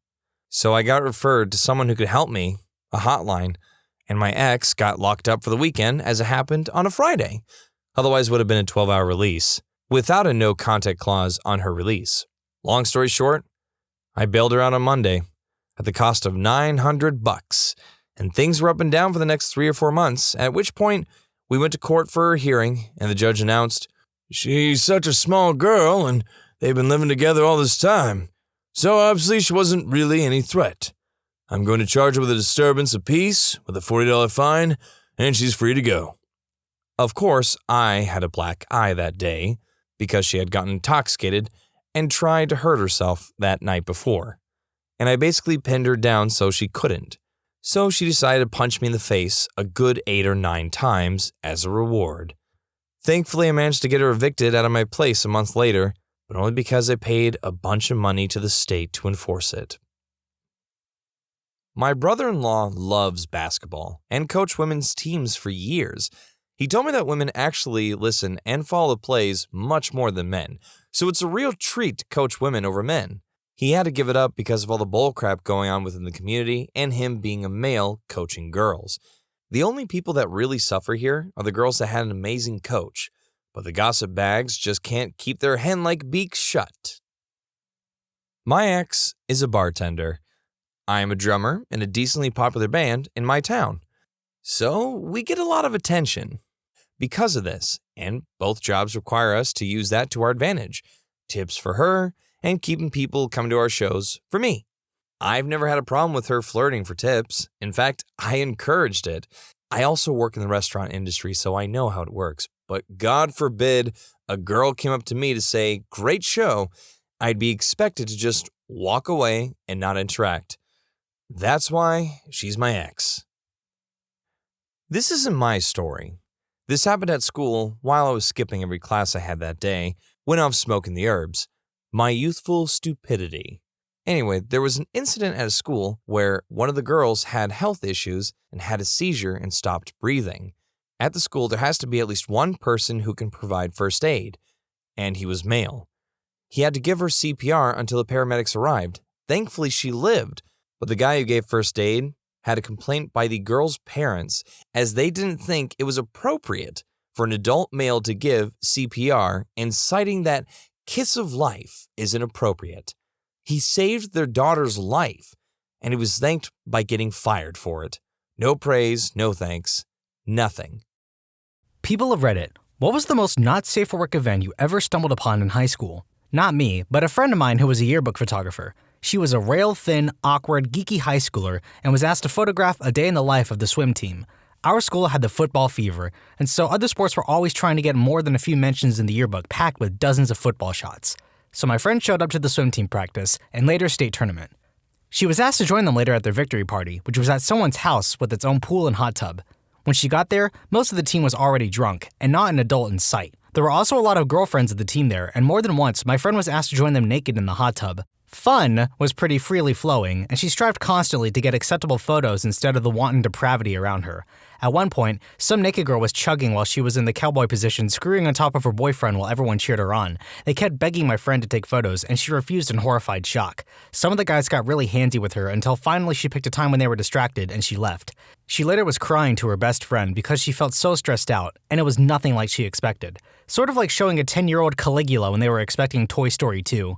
Only one photo made it to yearbook from that party. A hot tub photo where she had to crop out the beer keg and everyone's body was below the waterline so you couldn't tell they were naked. My high school had to ban blankets after 2 freshmen were caught having fun under one in the middle of the art hallway. I walked into a bathroom after a fight. Broken mirror, blood smeared on the wall and floor, water everywhere, probably unrelated to the fight, and a lot of bloody tissues in the sink. Oh, and there was a turd in the urinal. I hope that was unrelated to the fight. Someone got the crap kicked out of him. A freshman got pleasured by his girlfriend under the table in the cafeteria during lunch. Someone sitting near them noticed what was happening, took a video, and posted it online. The administration quickly found out, the video was taken down, and all 3 involved were suspended. I ran cross-country in high school. Sometimes during practice, we would run through trails in the woods surrounding the high school. One day right after school ended, we started running down the trails and stumbled upon 2 students having fun. Judging by their reactions, I don't think they were expecting a group of 15 guys to run by as they were getting it on.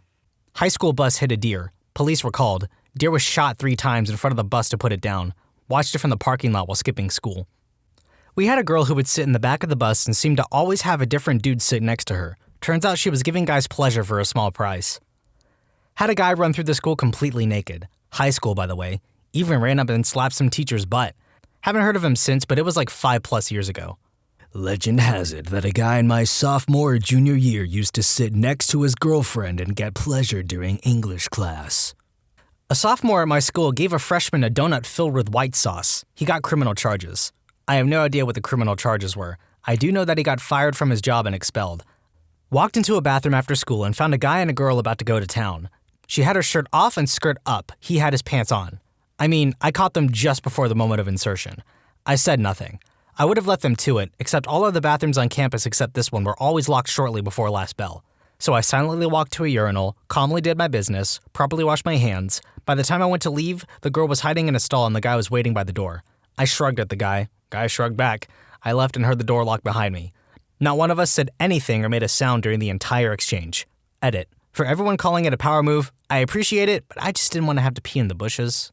We always threw house parties at my friend's house. One day I went to grab my jacket from one of the rooms and I heard some moaning and groaning, so I thought it was just a couple hooking up.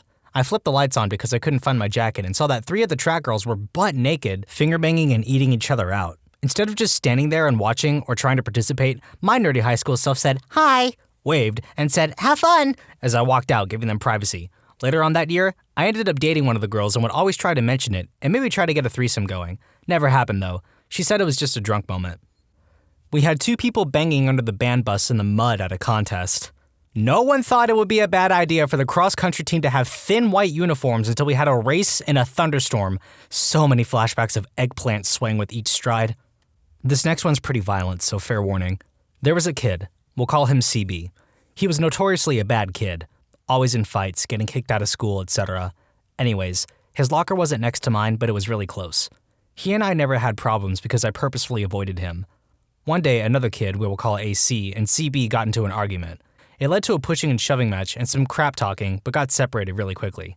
The next day, AC was walking past our lockers, and CB pulled a literal crowbar out of his locker, ran up behind AC, and hit him in the back of the head so hard that blood hit me in the face. Part of AC's scalp literally half-folded over the back of his head as he was on the floor. CB started hitting him in the back and the back of the head with it. Other students jumped on him and held him down. An ambulance took AC to the hospital. His skull was fractured and he had broken ribs. I had to get checked out because of the blood exposure. No idea where CB went, but I never saw him again. Not really not safe for work, just my most vivid high school memory. It was the biggest poop I'd ever seen. Just one huge log, to my memory the size of the toilet bowl. It definitely didn't fit down the hole and had to be removed by a janitor. Everyone told their friends about it, and one by one, we all went and checked it out. Also, no toilet paper in the bowl. All that was there was the one big, fat, legendary turd. It physically hurts me to think about how that came out of a butthole. I would just like to add that I am touched and humbled by all of your poo-related stories. In this time of division and opposition, let us remember we are united by poo.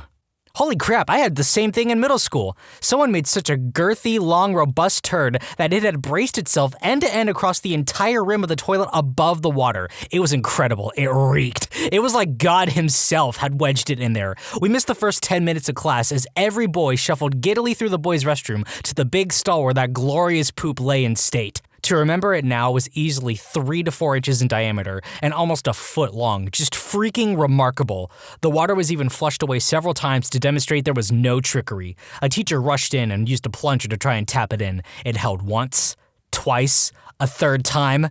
We were buckled with laughter. It finally broke, and both pieces landed in such a way that still prevented them from going down. Absolute highlight in middle school. I went to a small party at my friend's house. My girlfriend and I got there late. We went in and noticed nobody was in the living room. Weird. They said they'd be here. Start walking to the back and I could hear several voices in the bedroom. I just opened the door and there were 7 of my friends just having a casual group fun. Not me specifically, but 2 kids in my Catholic high school banged in the bathroom and someone caught them and videotaped it. They posted it online. Our school made the news and now they measure girls' skirts if they look too high, as well as banning phones. Because yeah, girls' skirts were the problem here. In middle school, the health teach went to show a video on the projector and I guess he had porn on his video player. He offered everyone A's to keep quiet. He was fired, then went to work for a Catholic school. This was junior high, but one kid who we suspected was gay gave another kid who we did not suspect was gay head in the bathroom stall. And for what? A hollow foil Clefairy Pokemon card. Man has his priorities straight. I went to a boarding school my freshman year of high school, and a few weeks in, I volunteered to help walk our librarian's dog for her while her leg was healing after an injury.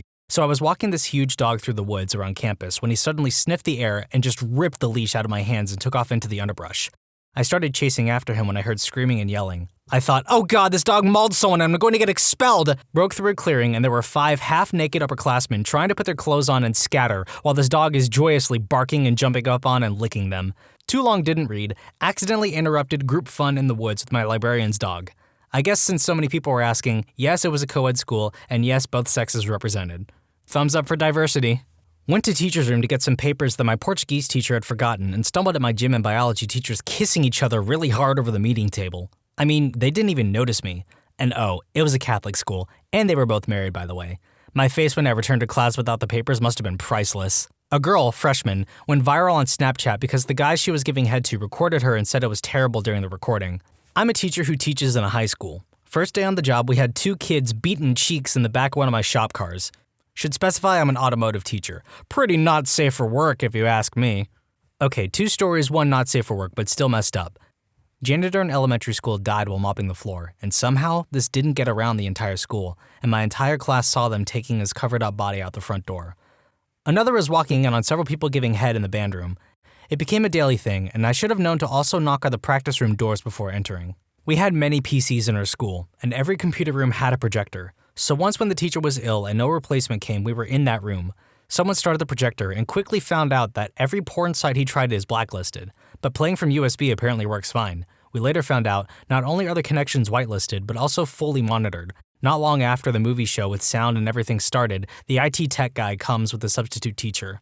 That internet search history was apparently enough for them to suddenly have a substitute teacher for us. Was walking around outside my high school and saw a dude leaning up against a wall getting head. They didn't see me, so I quietly turned around and walked away. Girl gave head to a guy and his friends filmed it. It was the talk of the school and she changed schools. 2 years later, she came back and gave head to a different guy by the same dumpster. No one filmed it this time. Some kid at a party got blackout wasted and crapped himself. In the middle of the crowd, he took his pants down and slipped in it, proceeded to army crawl to try and make it out, but just smeared it everywhere. He is still known as the party pooper. Godspeed, party pooper. In band before a football game, I walk into the percussion room to hang with the homies. Everyone is huddled around this dude in the corner of the room laughing, so of course I walk over to check it out. Turns out the dude was showing everyone how tiny his eggplant is and everyone was so fascinated. Yeah, it was really, really small, like from the tip of your pinky to the first knuckle down. I've never seen anything like it. Freshman year of high school, football team is out practicing. A senior varsity player came to the freshman locker room, cut all the locks off of our lockers, and stole our clothes. Nice enough to take wallets and phones, etc. out of pockets and leave them in the lockers, though. Idiot didn't realize the hallway cameras had him the whole time. Most of us chose not to shower until we got home and, as a team, proceeded to leave in groups in undershirts and boxers or no shirts and boxers after getting a call our rides were there. Small town, small school, so ultimately he was just benched for a few games, suspended for a day or two, and his parents had to buy a bunch of padlocks. In middle school, some kids walked in and started having fun in the stall next to me while I was pooping. Eventually, they smelt my presence. Oh man, I've got a good one for this. So I'm in high school theater class and I've been helping the teacher out with a lot of tasks like setting up the green room and stuff. Just little helpful stuff. Well, apparently one of us left the door unlocked and unattended for a little too long. In our green room were 2 big blue couches that were the most uncomfortable things I had ever sat on. Teacher comes running into the room from the hall and says, "Hey, I think someone is in the green room. Go with me so I can have a witness." Thinking nothing of it, I go. We stand by the door and someone is most definitely in there making some pretty unusual sounds. I realize what the sound is a half second before the teacher throws the door open to 2 kids from my class getting down on that couch. I only had like 2 seconds of view time before the teacher screams, "Good golly, Miss Molly!" and slams the door. I sat outside that door crying from laughing for about 20 minutes before they knocked on the door to be let out, realizing we had the stage completely locked down. The look on their faces when the principal let them out and led them to his office will forever be in my mind. Can you imagine? Knee deep, about to blow, and from over your shoulder, "Good golly, Miss Molly!" I dream of it sometimes and still wake up laughing. Not me, but a few freshmen encountered sophomores having fun on a hill my school had for cross country and I think football. And then someone marked that hill on Google Maps. What happens in the locker room should stay in the locker room. With that said, I once walked in on a kid shoving a crucifix up his butt on a dare from his friends. Catholic school, eh? The janitor didn't cordon off the area when someone spilled a large half-gallon of milk. One student ran into the cafeteria, slipped, and busted his butt. The janitor was suspended for 1 day. A bunch of guys from the athletics class got mad at a kid for mine for cheating during dodgeball, so they walked into the locker room butt naked and whipped him with towels. I just walk in and see someone's dong flipping around like a corrupted body part in a PS1 game before he leaps off the bench and goes ape on the guy. I noped the heck out and waited in the hallway with everyone else. Before anyone asks why didn't I or anyone else help, the coaches were nowhere to be found and we were scrawny freshmen against football and wrestling players in good shape. The guy eventually comes out drenched in sweat, calls us jerks, then kicked on one of our backpacks. 2 people were caught having fun behind the curtain on the gym stage by the master of custodial arts, or janitor if you want to be a jerk about it. He said hi to both and walked out. Dave was cool. A junior boy filmed 2 sophomore girls having fun, and, of course, he made copies and passed them around. One copy landed in the dean's hands, and she called both girls and their parents in and freaking watched it. Yeah, because that's not gonna traumatize anybody. A guy hanging from the theater rafters by one arm. Like, by choice? What's the not safe for work part? Naked and covered with mashed potatoes? In 11th grade English, the desks were in a U shape, so some students were facing each other from across the room. This is important later on. So I had a few girls in my class I thought were attractive, and there was this one girl who was a cheerleader. She sat directly across from me so I could see her face rather than the back of her head. So anyways, because I was able to see her face, I was also able to see the rest of the front of her body. So one day while my teacher is reading us a book, this girl was wearing a fairly short skirt. I happened to just glance and saw up it. Being a 16 to 17-year-old, I'd glanced here and there. Eventually she noticed, and you would think that when you notice someone looking, you'd close your legs. The opposite happened. I'd been wearing athletic shorts as it was a hot April day, so this girl is spreading her legs whilst wearing a short skirt and a thong. She kept looking at me and kept spreading until she couldn't spread much further. I obviously had a tent, and I'm almost certain she must have seen because she was biting her lip, and I swear to God, I could have sworn she'd moved her thong over just enough to show herself slightly. Now keep in mind, there was maybe 10 people in that class, including me, and the side I was on had 5 or so of us, and was majority girls with the exception of me and a gay guy, so she was definitely showing me. Being awkward as heck though, I never bothered to talk to her much or anything, so I never got any chance to ask her out or anything, but that was probably the hottest thing I'd seen in high school. Walked over to the local church where my buddy and resident school 10 out of 10 were last seen. I start using a small flashlight because it was dark as heck and heard rustling under some pine trees. I heard whispering, and being sober just flat out yelled, "If you two are screwy, just let me know so I can turn around." Yeah, we are, but... My buddy Sean walks out, shirt covering himself. "Can you find me a condom, dude?" I walked back to the house, found a condom in my buddy's room, took it back, and laid it down where I got to see the 10 out of 10 naked. Thanks, bro. 11th grade, everyone. My high school had a lock-in every year where you basically stayed at the high school and weren't allowed to leave from like 6 p.m. to midnight. They were usually pretty boring and stupid as heck because students had to bring their own consoles and could only bring E-rated games and PG-rated movies. Anyways, there was an upstairs to my school, but it was only 2 rooms. One of them was locked and the other movies were playing in. I was watching movies upstairs, and when I went to use the bathroom up there, I opened the door to a full-on group fun session. I mean like 8 kids, and it wasn't even that big of a bathroom. I don't understand why they wouldn't lock the door. I really wish they did so I didn't see that. I then went downstairs to the locker room, where a bunch of kids, this was the boys' locker room, but there were like 10 guys and 10 girls, playing Truth or Dare. I was a really shy and unpopular kid, so stuff like that was weird for me. One of the girls saw me come in and dared another girl to go down on me in front of them. I got really embarrassed and ran out of there as fast as I could. By that time, it was only like 10, so I talked to the person running it and told them that I threw up and they let me leave. I never went to another one of those stupid things after that. In English class, 10th grade, I was sitting next to this dude. For storytelling purposes, named Chad. Chad was always a little weird and never really paid attention in class. He preferred to go on gag websites like Google Gravity and whatnot for the entirety of class, occasionally talking to me and showing off what weird stuff he found. That was all good. Then one day, I looked over just out of curiosity for what weird stuff he might have found that day. First thing I saw was that his screen was going through the standard Windows Update reboot screen. Then I saw his desk bouncing up and down somewhat. I just figured he was bouncing his legs with some ADHD-type energy while he was waiting for his computer to finish updating, so I go back to my work. A few minutes later, he apparently started making sounds. I was unaware of this as I was watching YouTube. These sounds were heard by the group of talkative girls sitting a couple of seats over. They loudly complained a lot to the teacher, so the teacher walked over and tried talking to Chad. When Chad saw the teacher walking over, he went into panic mode and tried to stealthily hide what he was doing. Naturally, he failed spectacularly and sent his desk forward and actually helped it fall on accident when he tried to save it. So Chad was sitting in his seat, one hand trying to pull his desk back up while the other was desperately grasping the zipper region of his pants. I only learned what happened after the fact, as I have a spectacular ability to ignore what's going on around me when I watch YouTube. However, I found out that he got suspended for a week. Chad went down as a legend around my school as the man who rubbed one out during English. He was highly respected among all the boys in the school for the next 2 years, and his reputation spread to the surrounding schools so that when I went to sporting events, the opposing teams would ask me about him. In home ec, a kid pulled his eggplant out and set it on his desk and got the teacher to look at it. Nothing happened, and she laughed it off. A few weeks later, another kid in the same class crushed up a Tic Tac and the teacher watched him do a line of it. She called the police, had drug dogs come in, and had the kid suspended for a week or 2. Same teacher made us read aloud what we were reading in study hall once. Bad idea. It was a bunch of tips on how to give head from 17 magazine, or a similar magazine.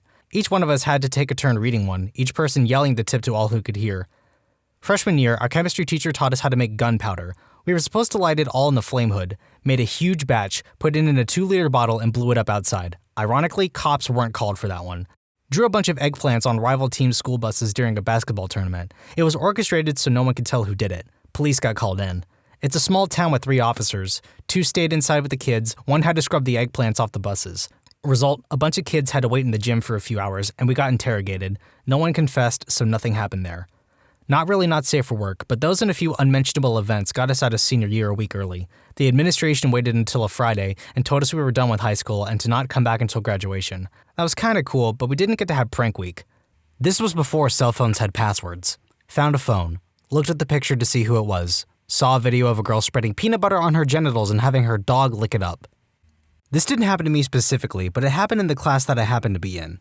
I was in my theater class and we were practicing a play that we were going to do during one of the periods of school. 15 of us were on the stage with the theater teacher working on our part. The 15 of us were robots that worked together as a machine, and the other 4 went with the student teacher because they were the humans of the play.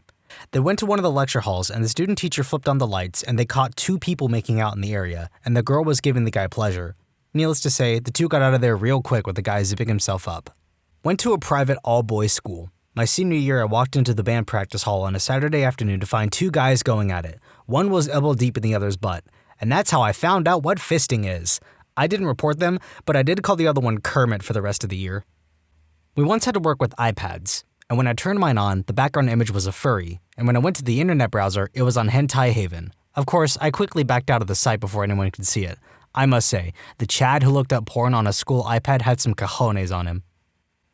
I think one of the most I've ever laughed in school was when someone managed to connect to the projector in the assembly hall and play Shrek is Love, Shrek is Life, followed by Ram Ranch. I had my goon sneak into school to take down all the bells as a prank. He didn't know the difference between fire bells and class bells and took down both. That made the work environment not safe, and is why the police were called. I don't know which one is the most not safe for work experience, but each one has their own merit. What kind of schools y'all go to? Redditors who've met the parents/family of the person you intend to marry and then decided against marrying them after meeting them. What happened? I was staying at the girlfriend's parents' house. First morning, father was out feeding animals. Girlfriend and her mother were getting breakfast ready.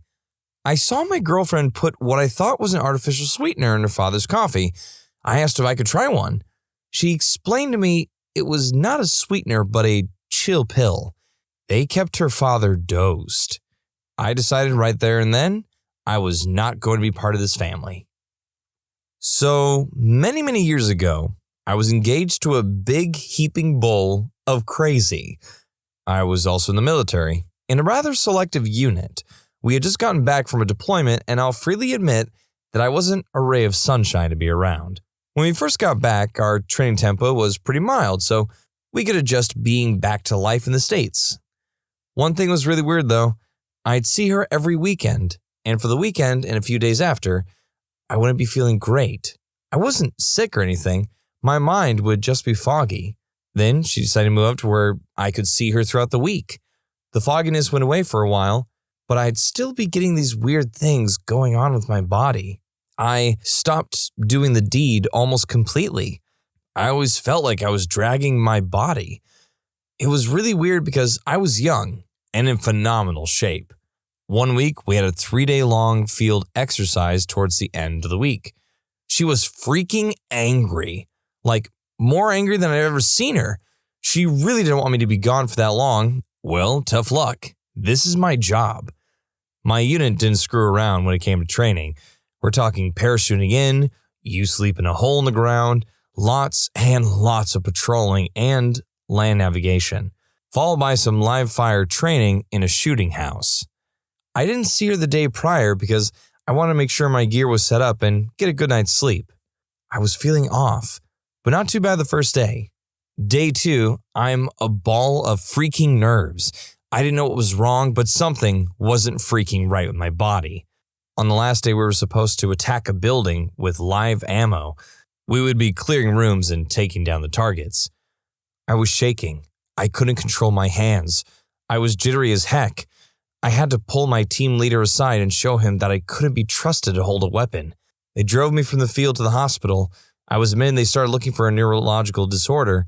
After a few days, my symptoms went away and they couldn't find anything. so they let me get back to work. I started seeing my fiance again, and the fog came back. I called my team leader and my first sergeant, and I made an appointment to go back to the hospital the next Monday. One morning, the Sunday before I was supposed to go back to the hospital, my fiance was making me coffee, but got interrupted by her cat doing something. On the counter was a bottle of her dad's sertraline and a small pile of powder. She had been dosing me with antidepressants. I was mad enough to end her right there and then. I had jumped out of an aircraft while on mind-altering substances. If I had tried to tough out the shooting house, I could have hurt someone. Not to mention being on unauthorized medication while holding a security clearance, I thought I was developing a neurological disease because my fiance was poisoning me. I told my TL and my first sergeant what happened. They cleared it with the rest of the guys. I didn't end up making a criminal complaint. What she did was commit multiple felonies because I just wanted that psycho out of my life as quickly as possible. Her excuse was that she thought I was depressed after coming back from, combat. So she figured she could dose me so I would be happy, not realizing that's not how that crap works. I dodged a freaking Minuteman missile with that lunatic.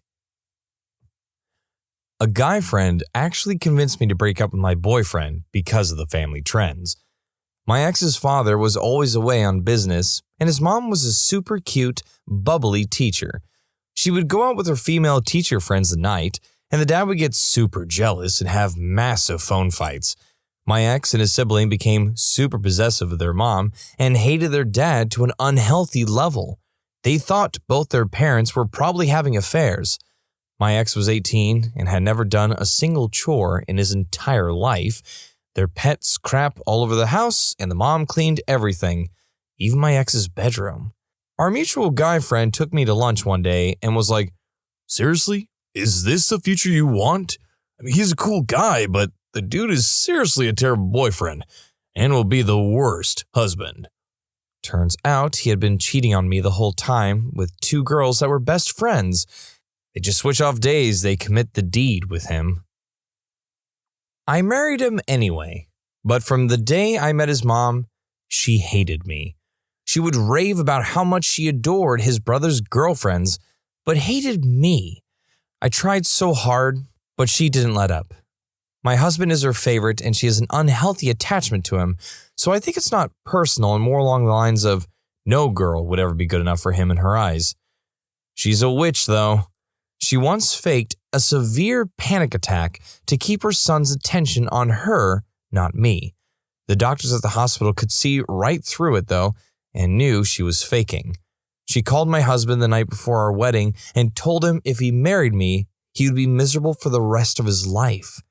When we went home for Christmas, she tried to hook him up with her coworker, her married son, while I was right there. We rescued a shelter dog, and shortly after he broke a leg due to malnutrition in his neglectful home. She told everyone that I didn't want to pay the vet bill and asked the vet to euthanize him. She laughed at me when she learned I was depressed.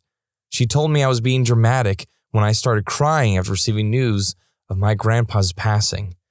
She tells everyone that I come from a poor family and married my husband so I wouldn't have to work.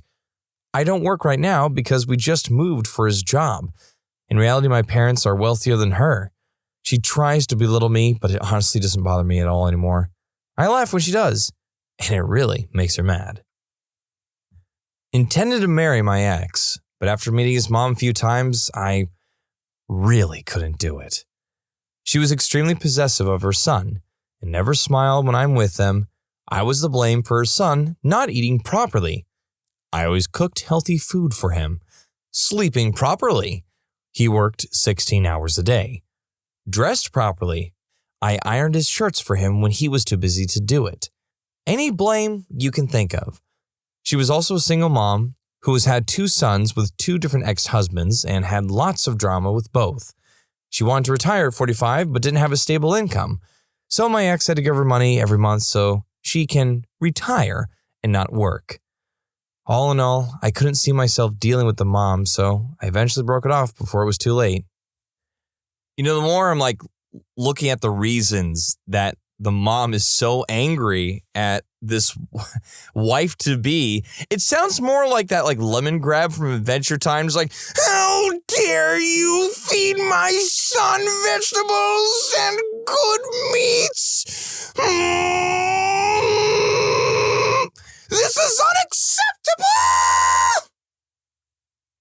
His mom was incredibly overbearing and controlled what he couldn't do by constant guilt tripping and made up stories. She would drape himself on him for snuggles to the point where it was awkward. I have children of my own, and I don't clasp them to my chest and sigh about how wonderful they are when their friends are over. And she would make sly digs at me all the time. What I was wearing, how I looked, why we were going out, how much money was being spent on me. We always split everything 50-50 at my insistence, by the way, and just generally made me feel like crap. He just took it.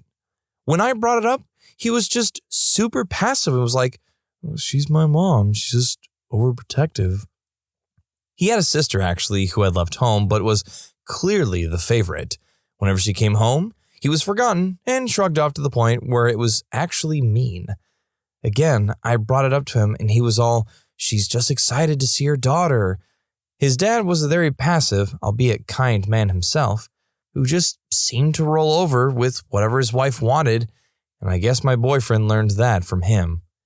She was heading for classic MIL from hell territory. There was no talking my boyfriend round. He batted my concerns and feelings on the matter away like they were nothing. I realized that would be our marriage, and I knew I couldn't live that way. It obviously wasn't the only reason I split from him, but it was a key issue. I have no regrets when we split. He very quickly started dating and then married a local girl. They were divorced within 2 years. And from what I could gather from mutual friends, his mother was pivotal in the failure. That's the second one. What's with all these horror stories from moms? Are they all like the stepmother from Cinderella? Yes, good. You'll stay with me for eternity. You'll never find love. Oh no, now I'm just turning to Tim Curry for a second. You'll never find love. We weren't at the marriage stage of things yet. Gay marriage wasn't legal back when this happened, but we had been dating for over a year and were considering moving in together. Apparently, my girlfriend had always used a gender-neutral nickname for my name anytime she talked about me to her family, and she never corrected them when they said he. But after a year of us dating, we were finally going to have a family dinner with them. She had already had dinner with my parents, and they loved her. And when I showed up, her parents had a really sour look in their face. Apparently, she hadn't told them that I am a girl until about 2 hours before the dinner was supposed to happen. Her parents weren't exactly against the idea, just severely disappointed that they wouldn't be getting grandkids. Girlfriend was an only child, and that soured the mood for dinner. Honestly, I'm sure they would have come around eventually, but that whole incident told me that my girlfriend wasn't ready to be out of the closet yet. One of the discussions during dinner was, don't tell grandma, and I wasn't going to move in with someone just to be the roommate to most of the people they know. I told her that I'd rather live by myself for now, and she got upset, and we had a fight and ended up breaking up. Dated this girl for 2 years. She was cute, but a little off, as in she would cut herself superficially, then talk about how much better she felt. Whatever, I was 19, and if you look past that, she was great. She was very close to her grandfather. I had met him a few times before. Sweet guy. One day she gets the news that he's dying, so we drive to see him off. Meeting the rest of the family? This is where it gets fun. Her mom didn't strike me as particularly crazy at first, but once I sat down to talk with her, she started getting overly sappy, talking about marriage, but no kids! Kids are the worst thing that can happen to you! Okay. The aunt just wanted to argue with everyone about everything and belittle her grown adult nieces and nephews. Her sister was very obviously a naughty worker and almost always had some illegal substances around the bottom ring of one nostril or the other. She also brought a bouquet that completely filled the tiny hospital room. The lady passing next to Grandpa was not amused. Her brother offered me a slew of illegal substances while I was there. Much appreciated, but calm down, man. And as Grandpa laid there, struggling to hold on to the last threads of life, he got to watch his entire family fall apart, mostly arguing over which of his possessions would go to who. There was also some rumors that Grandpa did an unspeakable act to some of his family members. This made his bedside as well.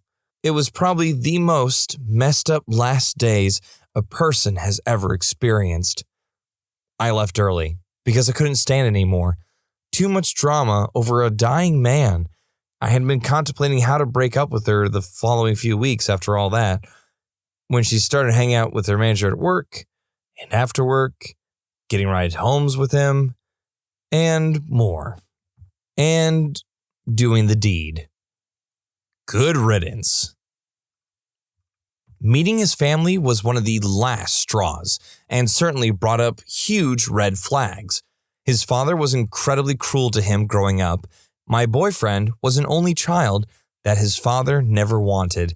His dad was obsessive and needy towards his mother, and basically wanted all her attention at all times, and was jealous of the child they had together.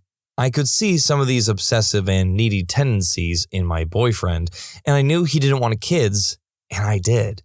If we had kids, I was afraid he would react how his father had. Maybe not in a cruel way, but I was still worried. We ended up breaking up for other reasons, but this definitely influenced it. My ex's mom was a round, red-haired, red-faced she-beast who never spoke below a yell. She also had a very unhealthy and incestuous attachment to the son I was dating. I was young and dumb and stayed longer than I should have. She was a huge witch to me and encouraged him to be cruel. But I began to question the relationship when she made him take her bra off for her in front of me. It was a weird display of dominance. Ugh, massive bullet dodge there. So I understand this display of dominance. Yes, it is extremely weird. But I have to admit, the one little detail that is making me giggle is that she never spoke below a yell. What is that like? So are they all sitting at the table and it's like, oh, hey, Mom, do you mind passing the salt? Yes, of course, my beautiful boy. Have some salt. Hey, can you take this off for me? I make her sound like Jerry Seinfeld. I'm a mother now. It's not exactly the reason, but it set us down that path. My longtime girlfriend was a little borderline crazy, little hints of it here and there, but she managed to hide it. I finally went home with her after we got engaged, and her mom would sit in the back at the kitchen table with a little black and white TV playing solitaire, had no friends, complained constantly, isolated herself, and had little flashes of paranoia where the slightest thing was perceived as a major insult that would send her down a day-long sulk session. She also looked kind of like my girlfriend, but did not age well and was pretty heavy. I saw the future. It clicked with me that this was what I was getting into, that my girlfriend harbored all these same traits, both physical and mental, and was working super hard to hide it all. I decided that weekend I need to break it off. Plot twist, as I worked up the courage over the next few weeks, she canceled the wedding because she is a lesbian. Plot twist, I'm gay, she's not. Didn't necessarily intend to marry her, but it was on the table and was where we both wanted to go, I later found out. This girl was completely amazing and my best friend in the world. Unbelievably kind and inquisitive, we fell in love just a couple of months into our friendship and dove headfirst into a relationship once we found out about the other's feelings. It moved very quickly, and I loved every second of it until I met her parents. Her parents were extremely wealthy and extremely weird. Her dad was a high-strung workaholic who seemed to do anything he could to stay away from his family, be it traveling for work or training for marathons. But her mom, oh boy, obsessed with everything vegan and holistic, had a blatant hatred and distrust for anything artificial, especially medication, extremely untrusting, and would flip from hot to cold on a dime. When she found out that the girl I was seeing, the baby of the family, and I were intimate, she began essentially bullying and shaming her for it. She pressured her heavily to give extremely personal and violating details about her personal life, and then would flip her crap when my girlfriend would cave and tell her. She found every possible excuse to shelter her and keep her as her little baby. Mind you, this was in college when I was 22 and she was 21. Eventually, her parents started doing things like dropping in on campus. This was when I was at Penn and her parents were a 15-minute drive away. Calling her to make sure she wasn't sleeping over at my place and guilt-tripping her to stay at home as much as possible to make sure that her 21-year-old daughter wasn't drinking or doing the deed with her boyfriend of about 9 months at the time. I thought it was a me issue and became very depressed, wondering what was wrong with me. But it turned out that it was just the way her mom was with my girlfriend and always had been. Her 3 older sisters were all free to do pretty much whatever, just not her. I couldn't take it anymore. We split. Didn't see another choice. We literally couldn't be together unless she wanted to cut her mom off, which I didn't want her to have to do, and which she didn't want to do either, as it would mean being isolated from her family pretty much, which I would feel completely terrible about. We talked for a while after, and still had strong feelings, but her mom insisted that we stop talking and just let the feelings go. We kept in touch in secret for a while, and her mom continued to keep a death grip on her, telling her if she sealed the deal with a man before marriage again, she would literally be disowned. She had no problem with her other daughters sealing the deal out of wedlock either. I couldn't help but wonder, what the freak is wrong with this woman? Eventually, my ex told me. The reason why her mom was so anti-doctor and such was because she was diagnosed severely bipolar in the 80s and refused to believe it, and decided that all doctors are liars and that medication is the devil, and refused to get any of the treatment she desperately needed. Also clearly has some severe attachment issues. Glad I dodged the bullet of engaging with anything too long-term with this girl. Thoroughly believe her mom would have literally done away with me if I ever proposed. Doctors who have given a second opinion diagnosis, what is the worst first opinion you've ever encountered?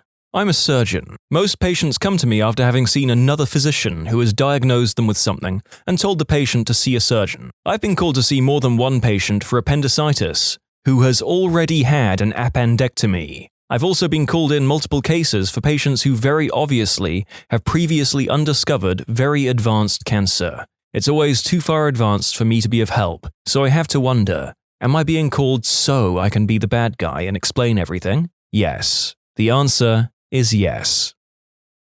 This is the opposite answer, but the best request for a second opinion came from a CVS Minute Clinic. Young, healthy law student goes to Minute Clinic. Has the flu, this was a few years ago, no Rona, feels awful. They check him out, yup, he has a fever, aches, sore throat, it's the flu swab positive. His clinic vitals were notable for a heart rate of 140, a bit high, but not crazy high. Reassuring numbers are under 100. The guy otherwise walks into the CVS and is a healthy young guy. Would have been pretty easy to dismiss it. Anyway, the Minute Clinic says go to the ER, you need an EKG. So the guy follows orders. ER chief complaint is, I have the flu and CVS told me to come here.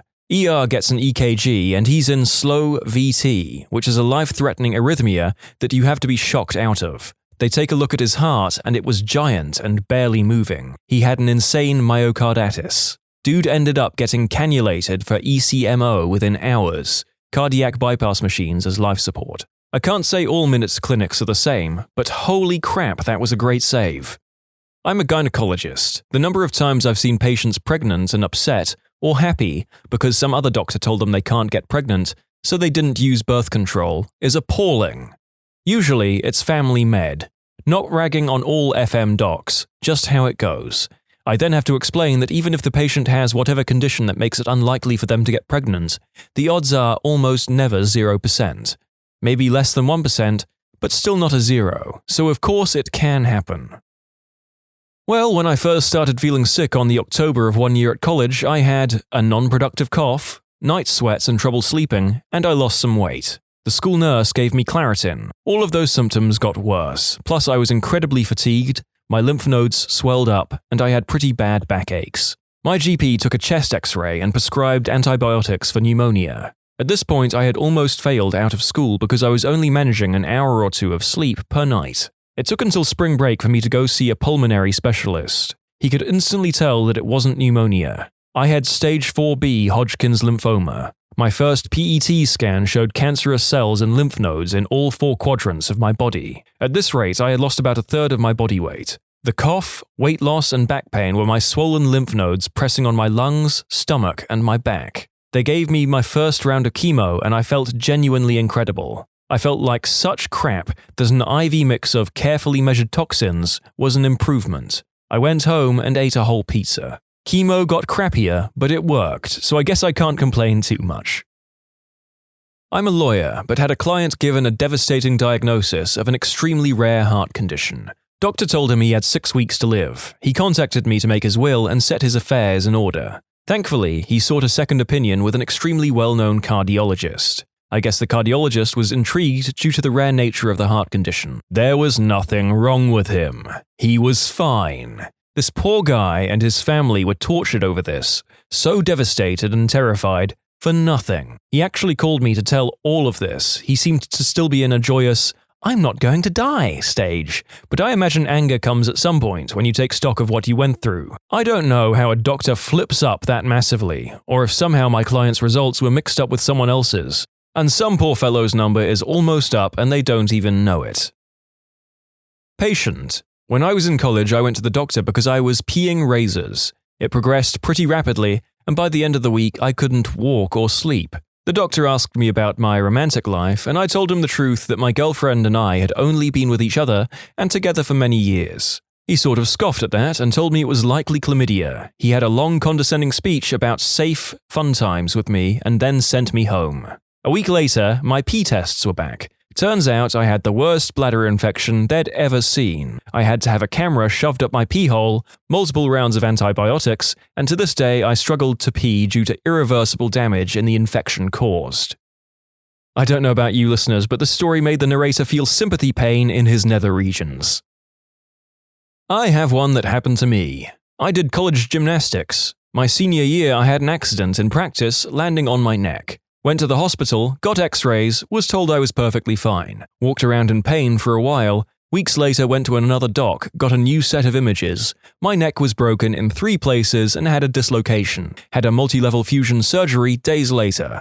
Found out my x-rays got swapped with someone else's in the ER, and I was originally diagnosed based on someone else's images. This was found out when I went to get my recordings long after my surgery for insurance purposes, and had my files and someone else's medical records and images in it. Because of the time I spent walking around with it, I have had a posterior surgery instead of anterior, which is way more invasive and gives me major issues to this day. Not a doctor. My husband had a situation where he almost died because of misdiagnosis. To preface this, at the time, we were young in our mid-20s, living in a college town. My husband had horrible pain, on floor, on hands and knees, horrible. We went to the ER and the doctor barely looked at him and just told him to stop drinking and it would be fine. We go home, the pain is getting worse and now he is vomiting. As soon as the doctor's office opens back home, where we grew up, we drove 1.5 hours to see our primary care. Within 15 minutes of walking into the GP office, my husband was rushed to emergency surgery. His gallbladder had almost completely ruptured and he was going septic. It was a total mess and he almost died because of a misdiagnosis.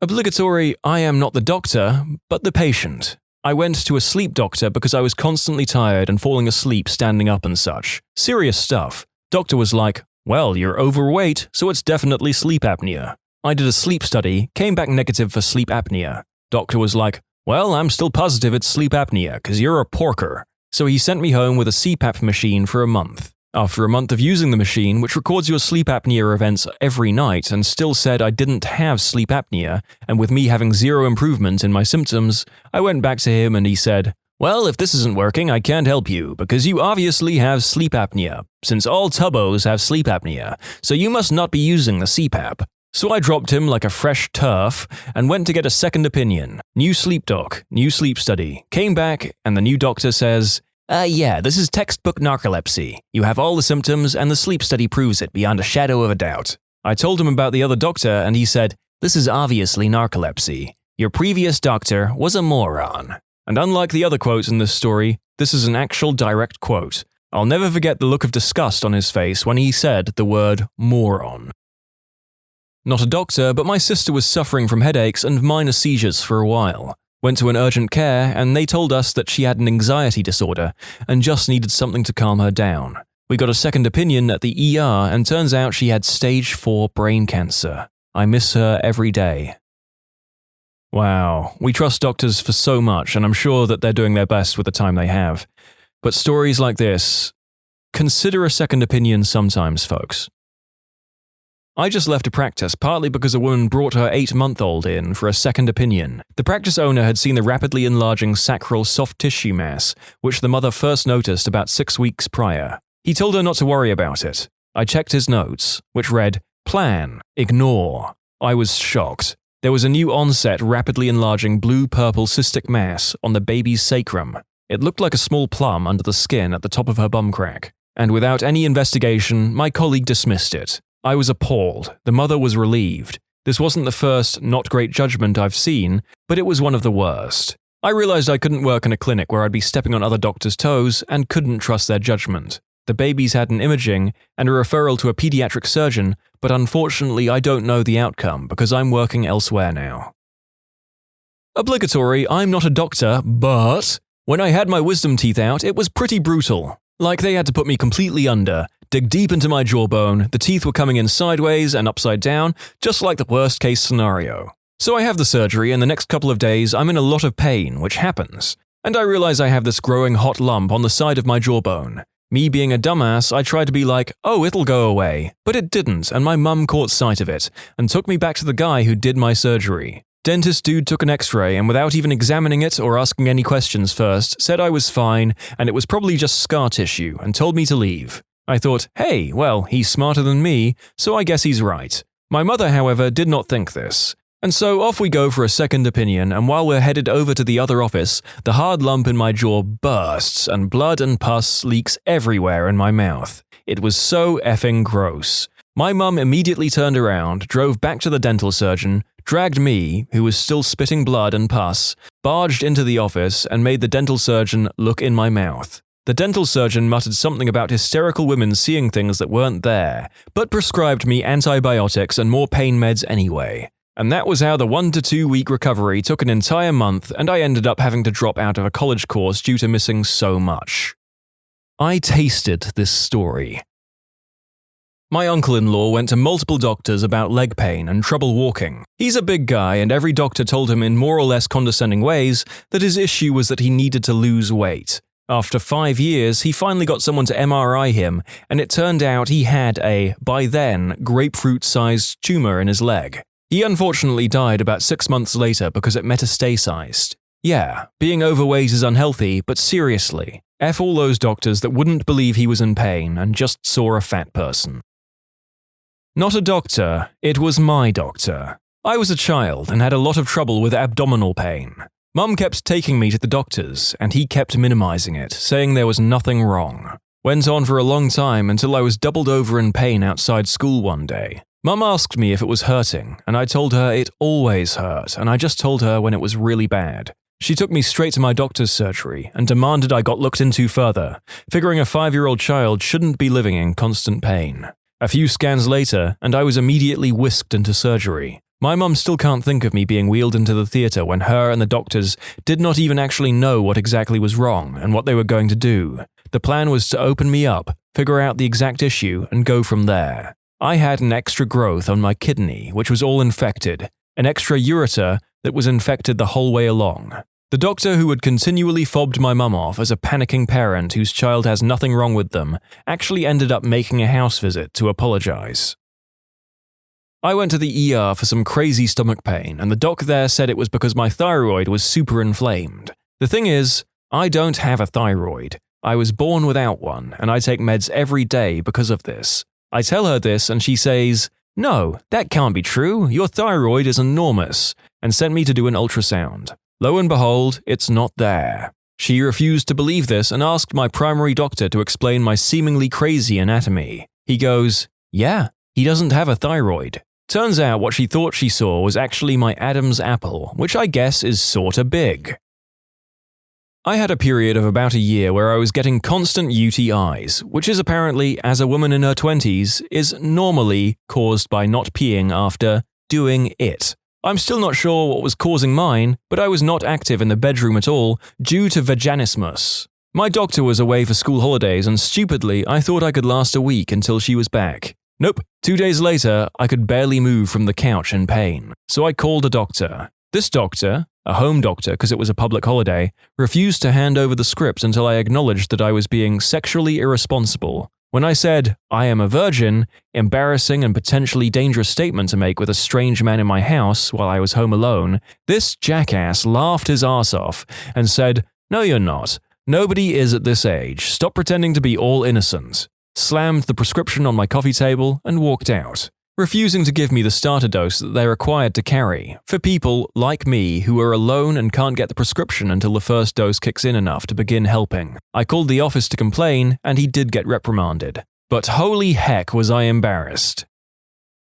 Not a doctor. My grandmother fell from her horse one day. Not a terrible fall, but from the way she landed, she wanted to get checked out. She felt she had really jolted her spine and neck, and was an older lady with fragile bones. Her doctor looked things over, gave her one of those soft neck cushion things, and sent her home. A couple days later, she decided to get a second opinion. No real reason, she just hadn't felt listened to by the first guy. The second doctor basically took one look at her x-rays and freaked out. He told her they needed to get her immediately into a brace to immobilize her spine. I googled to try and figure out what it was. I think it was a halo brace, but in my memory it's bigger and more metal than what I was seeing in the pictures. Basically, she had broken her neck, the same injury that paralyzed Christopher Reeve, but she wasn't paralyzed because the vertebrae hadn't dislocated. The second doctor said anything that did dislocate it, another minor fall, twisting wrong in bed, would mean being permanently paralyzed from the neck down.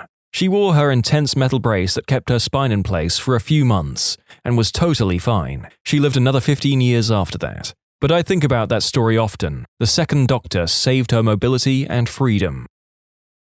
Not a doctor, but I second opinioned the doctor I had for 2 years in high school. He diagnosed me, gave me the medical certificates and drugs for pleurisy, twice, glandular fever, shingles, tonsillitis, despite no tonsils, and malaria. 5 different diseases within 2 years for an otherwise healthy 16-year-old girl. My teachers would read these medical certificates and go, 2 weeks off for malaria? Just after you recovered from your bout of glandular fever too? Very unfortunate. Clearly not buying a word of it. It was ridiculous. I specifically remember with the shingles one telling him that I have psoriasis, I've had for years, and I think it just popped up randomly on my ribs. He said, "No, it's shingles, and it's quite rare for a young person like yourself to contract it." But he gave me 2 weeks off, so I didn't try to fight it too hard. Dude clearly just found a medical license on the street and claimed it as his own. She's depressed because of work. No, Mom, she has schizophrenia. She has borderline personality disorder. Did you mean she is female and insisting there is something wrong with her when you want to write her off? Also, what she has is a brain tumor, so thanks for playing, but goodbye. He has anxiety. He has OCD, and I'm not sure how you missed it. It's not subtle. He just took some bad acid. Urine tests say no, and patient says he doesn't do drugs. And I get he's a teenager, but unless he took acid 4 months ago, while never being alone in the house because of lockdown, and it's only affecting him now by pixie magic, I guess, then I think what he has is psychosis, and I would like to admit him, please and thank you. Also, an infinite array of prisoners diagnosed as officers as making it up, when the answer was serious mental illness, but there's a reason I got the flip out of that job. I get the feeling that this is a prison care worker of some sort, they didn't mention it in the post. Nurse here. I cared for a woman who had been diagnosed with broken vertebrae. She was in a lot of pain, couldn't get her pain under control, and her blood pressure was very low. She'd lose consciousness and be very difficult to wake. I also couldn't get her doctor to answer the phone middle of the night. Something just felt off about the whole situation. He finally answered and demanded that we Narcan her, insisting we'd overdosed her on narcotics, following his orders. I then had a hysterical woman in a lot of pain, going in and out of consciousness. I finally walked down to the entrance of the hospital and grabbed the cardiologist, who came in at 4:30 a.m. for rounds, and said, "This isn't your patient, but I think he's going to die." He came upstairs with me, looked at her and her chart, grabbed the bed and rolled her to ICU himself. I have no idea how the conversation went between the cardiologist and her doctor. She didn't have a broken back, she had an aortic aneurysm, which caused the pain and the low pressure and the loss of consciousness. She died the next day. Doctors, if the nurse says something is wrong, you might want to lay your eyes on the patient rather than shouting orders through the phone.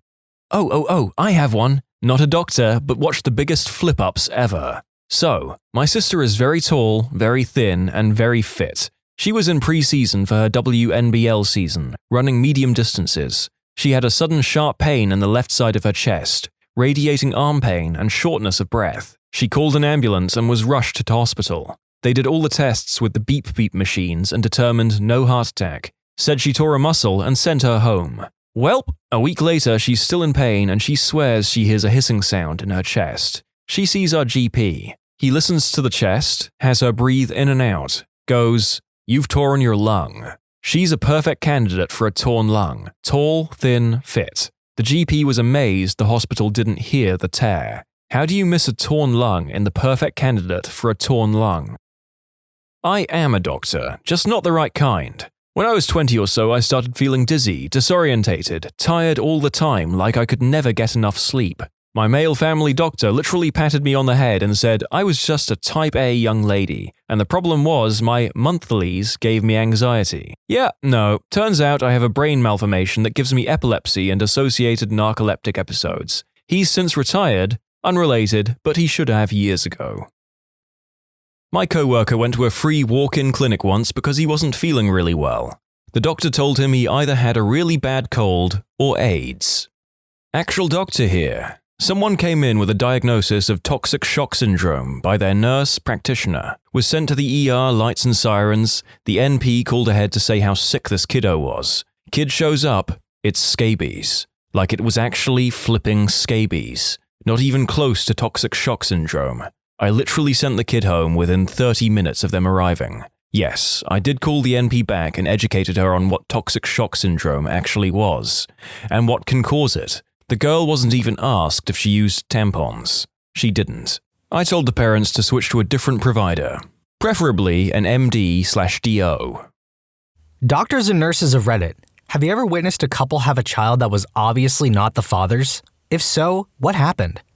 I worked labor and delivery, had a very young mother come in, accompanied by her parents. She was just 12 to 13, and parents looked stuffy and kept telling her she should have had an abortion, she was too young, etc. Her mother was silent the whole time, but leaked tears for her constantly. While she labored, I received a call from a very young boy who said he was her boyfriend. His trembly voice explained that her father wouldn't come to the hospital. I explained that I couldn't give out information, but he could talk to her afterward. I went in, told her he had called, and she showed me a picture of him. He was white, straight red hair, pimply and tiny, the runt of the litter. About an hour later, her physical ed teacher stopped by to check on her, which I thought was odd. We didn't get many teachers checking in on students. He was as opposite of the boyfriend as he could get. Tall, very muscular, beautiful smile, and rich chocolate brown skin. The girl's father accompanied her to the delivery room. Odd, but okay. The more she pushed, the louder she cried. In between, she kept saying, "Sorry, Daddy." Finally, out slid a very beautiful chocolate brown baby boy. I thought her father was going to pass the heck out on my delivery room floor. I did my usual, "It's a boy," and said nothing else. I handed him off to a nursery nurse and got Dad a chair. The new mom said, "I'm sorry, Daddy," over and over again. Her mom, now frowned up, came to see the baby, took one look, started asking God for forgiveness, and left. I sent her dad home a short bit later, admonishing him to react at home, not here. I set up a time for our counselor to meet with him before I left. After talking to new mom, she admitted her gym teacher had been giving her special treatment. I explained sex to her and she said she'd only kissed the BFF, but had stayed after school to be with her gym teacher. I'm state mandated to report child abuse, so I did. 2 weeks later, with her world shattered, her baby was given up for adoption. I wish her the best. Of note, this was 1989. My husband and I were visiting our friends who just had a baby. We are the godparents, and we were standing in the hallway talking to both sets of grandparents. Well, apparently the hospital has a rule that only 5 visitors may be present in the hallway, but the security guard had let all 6 of us in for some reason, and we didn't realize it. This nasty nurse comes up to us, notes that there are 6 of us, tells us someone will have to leave immediately, and then turns to my husband and says, "Oh, are you the daddy?" Without missing a beat, he says, "That's what we're all trying to figure out here." She gets a look of horror on her face and backs away. Worked in the Army hospital in Fort Lewis. A woman came in for belly pain, and we found out and told her she was 10 weeks pregnant. The husband at the bedside started laughing, grabbed his coat, and left the room explaining to us that he had been in Afghanistan until 3 weeks prior. He looked back at her and just said, "Well, that's that, Brittany." I always liked how classily he left her while she just silently stared off into space.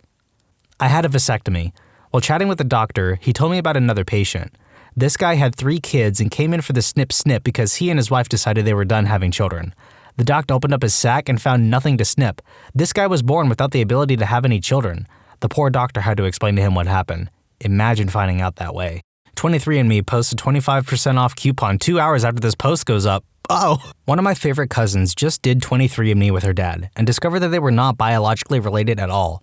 This is especially horrible because my aunt, her mother, is one of the most ridiculously zealous and judgmental people I've ever met. She screams at the baby cousins when they don't behave perfectly. She literally threw a pocket Bible at a woman in a grocery store after the woman was on the phone and said a curse word or something. And she likes to send me unsolicited long letters about God's plan for my life. Surprisingly, her husband is the most fun and laid-back person I've ever met. He did not deserve this or her. I learned about heteropaternal superfecundation from a friend of mine. She is a 5'0" blonde white girl introducing me to her 6'5" black twin. Surprises for everyone that day. Not in the hospital, but a friend and his girlfriend were on again, off again, and she got pregnant. She swears it's his. He wants a paternity test. He moves in with her and her mom. She has the baby. Take the test. Test is taking a while to come back. Him and his family are over the moon with the baby. Kind of forget about it. Mentions it to girlfriend's mom one day and she says, "Oh yeah, didn't she tell you? Came back a while ago. Totally your baby. Awesome, all is well." A few months later, they're moving out and he finds the test in a box. Not his baby. I used to work in the newborn nursery at a hospital. We got the babies right from delivery, cleaned them up, footprinted them, checked vitals, etc. Dads usually came in with the newborns. This dad comes in with this baby.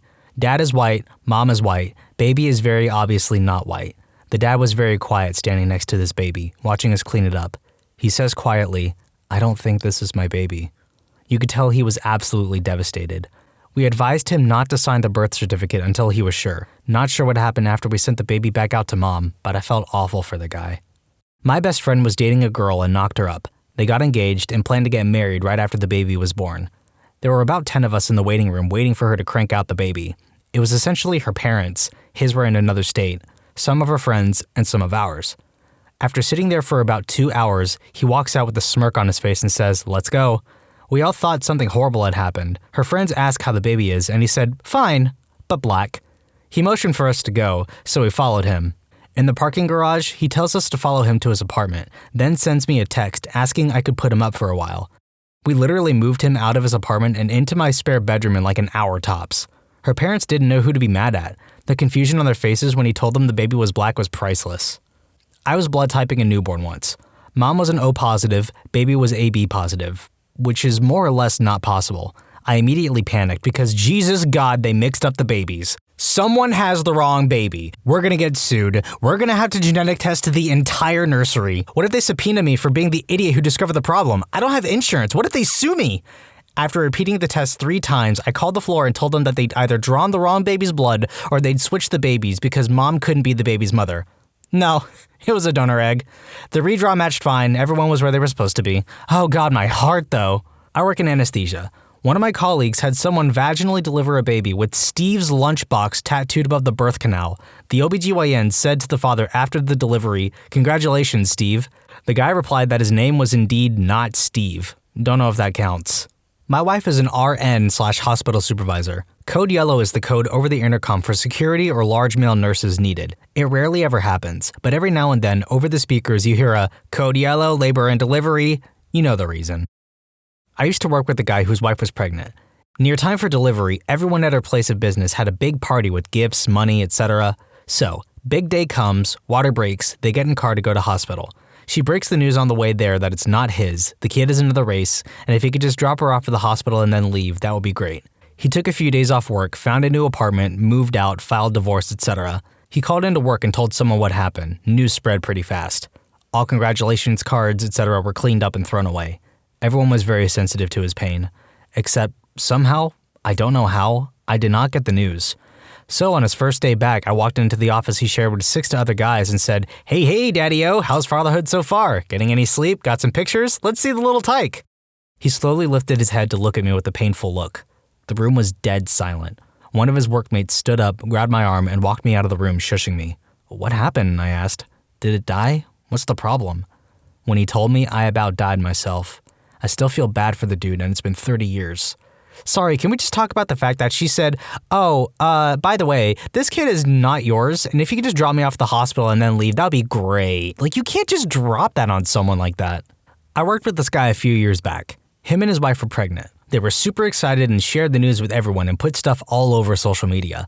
So fast forward a few months, and the kid is unfortunately stillborn. They had a professional photographer come to the hospital and they did a series of photos, holding the baby, dressing it up, kissing it on the head, usual newborn photos. The bizarre thing is they put them all on Facebook.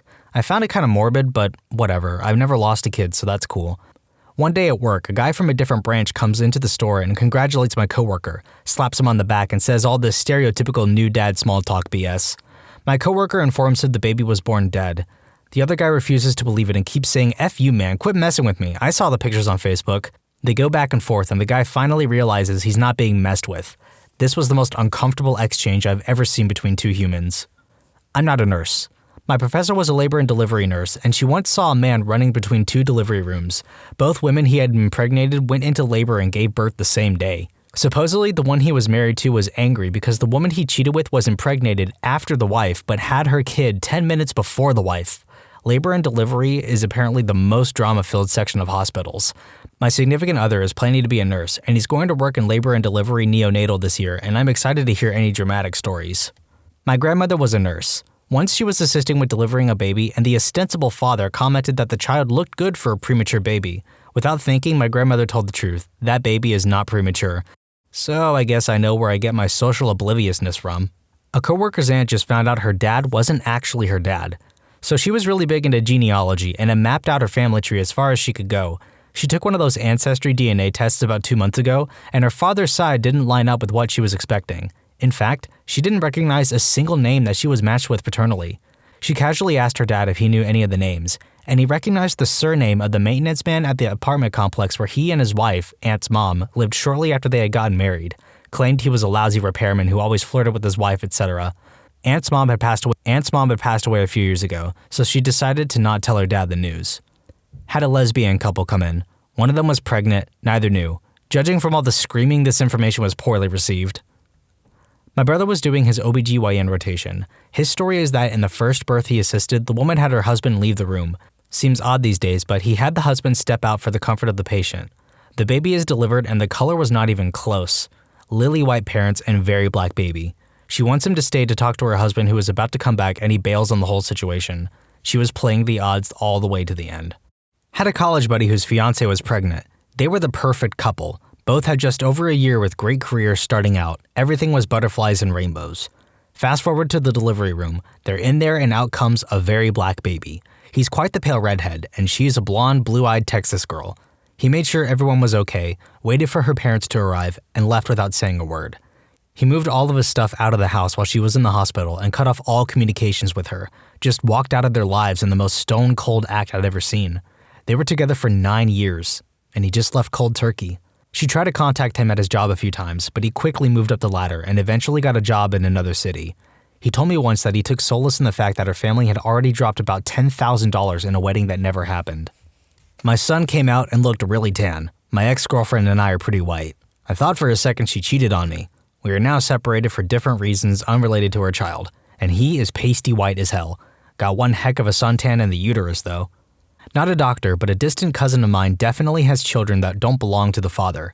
My cousin was adopted as an infant and was essentially a crack baby.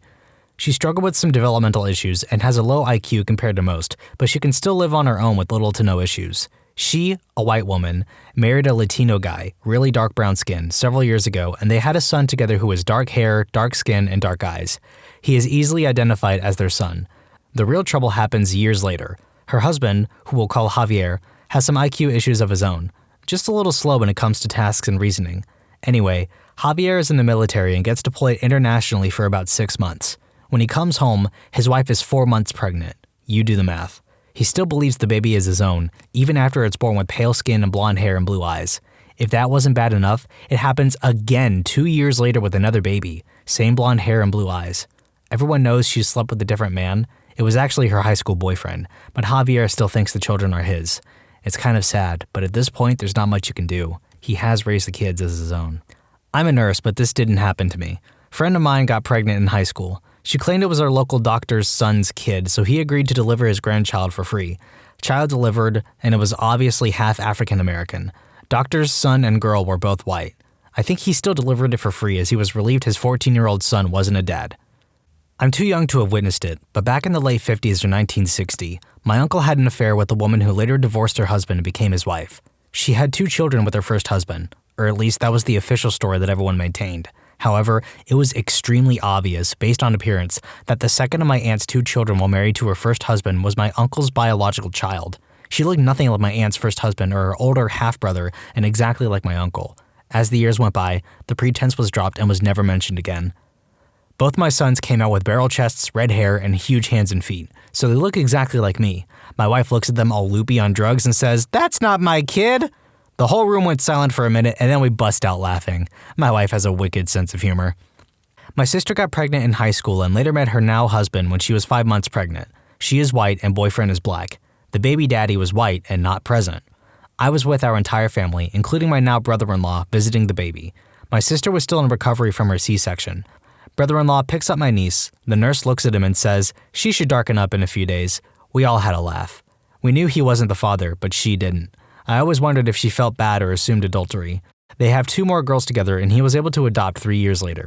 Kinda happened to my mom. My biological father is Greek with very pale skin and my mom is a white Western European mutt. When I was born, I had very dark skin and a head full of thick black hair. He didn't seem concerned, but his mother freaked out, called my mother and grandmother not so nice names and left. My father ended up splitting on us when I was about 3 weeks old with no explanation. A couple months later, my skin lightened, all of my black hair fell. Turns out he was the father. We've never tried to reach back out to his family because in that first year of my life, they went through a lot of drama, including arrests, rehab stays, drive-by shootings, an affair followed by a divorce, another baby mama my mother didn't know about, the list goes on. My father and I tried to form a relationship when I was in high school. It went okay at first, and then it got weird very quickly. He insisted I called him dad, insisted on regular visitation, routinely showed up at my friends' and boyfriends' houses causing a scene, insisted I get family pictures with his new lady and his 5 other kids. None of us had the same mother, and this is not including the baby he had and ditched before we got together with my mom. I regret ever trying at all. He and his family were and still are trashy hot messes, and I'm glad my family decided to keep me away from them.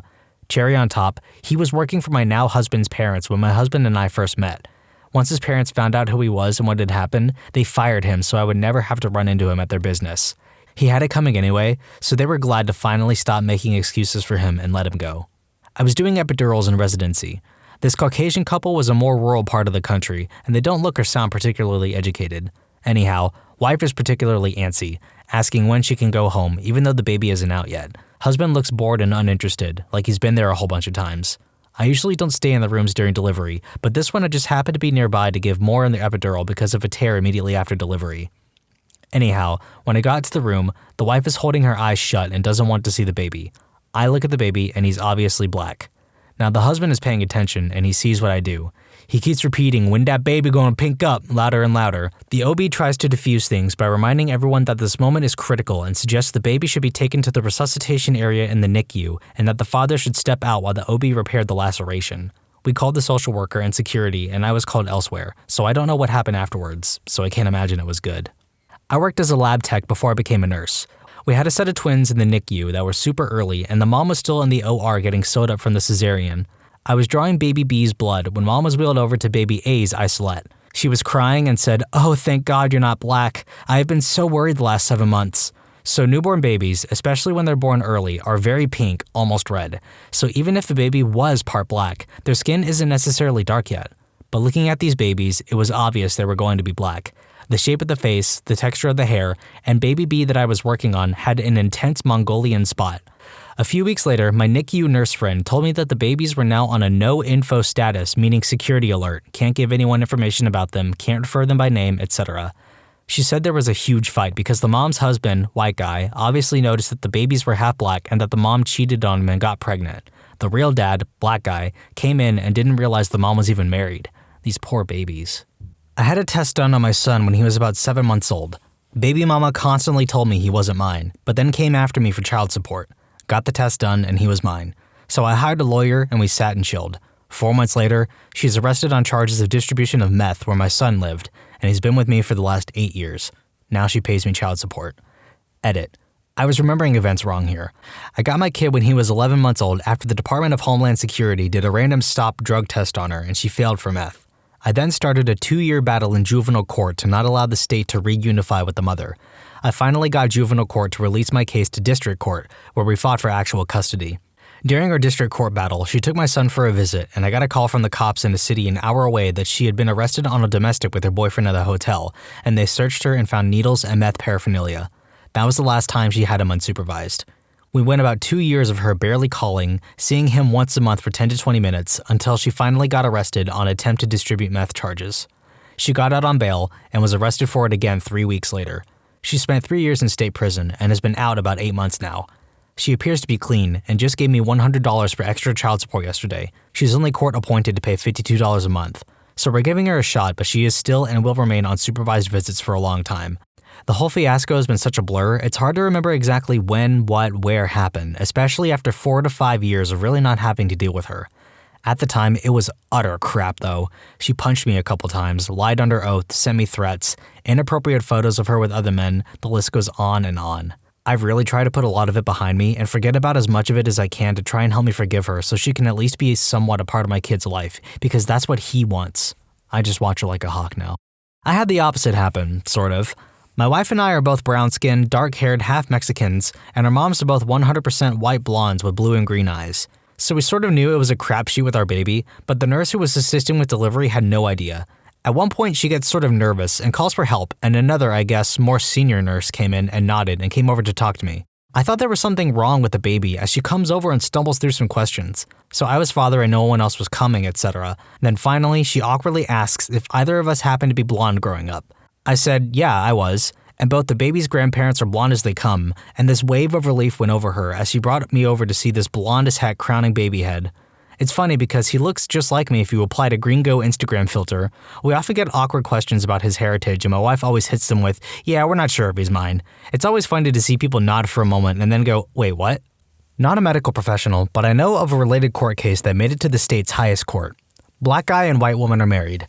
She is a former prostitute, and at some point they separate. He moves out of state, she moves out of state, and she goes back to prostituting. Guy gets a phone call around 9 months later from a friend or relative of his ex, saying that his ex is pregnant and ready to give birth any day now. Guy drives across the country so he could be there for the delivery. Baby comes out and is white, has blue eyes, and red hair. Mom says it must be a Trix baby. Seeing as the guy is black, he understandably pieces out. Later on, the mom's parental rights are terminated. As you can imagine from the prostituting, she was not a fit mother, and the state went about trying to find the dad to be notified before the kid could be adopted. Since the dude was still her husband at the time the child was born, legally he was the presumptive father. The state does genetic testing, and twist, turns out he is the father. For an extra kick in the pants, the state ends up terminating his parental rights for abandonment. Not a happy ending. What made the popular kid at the school the unpopular kid?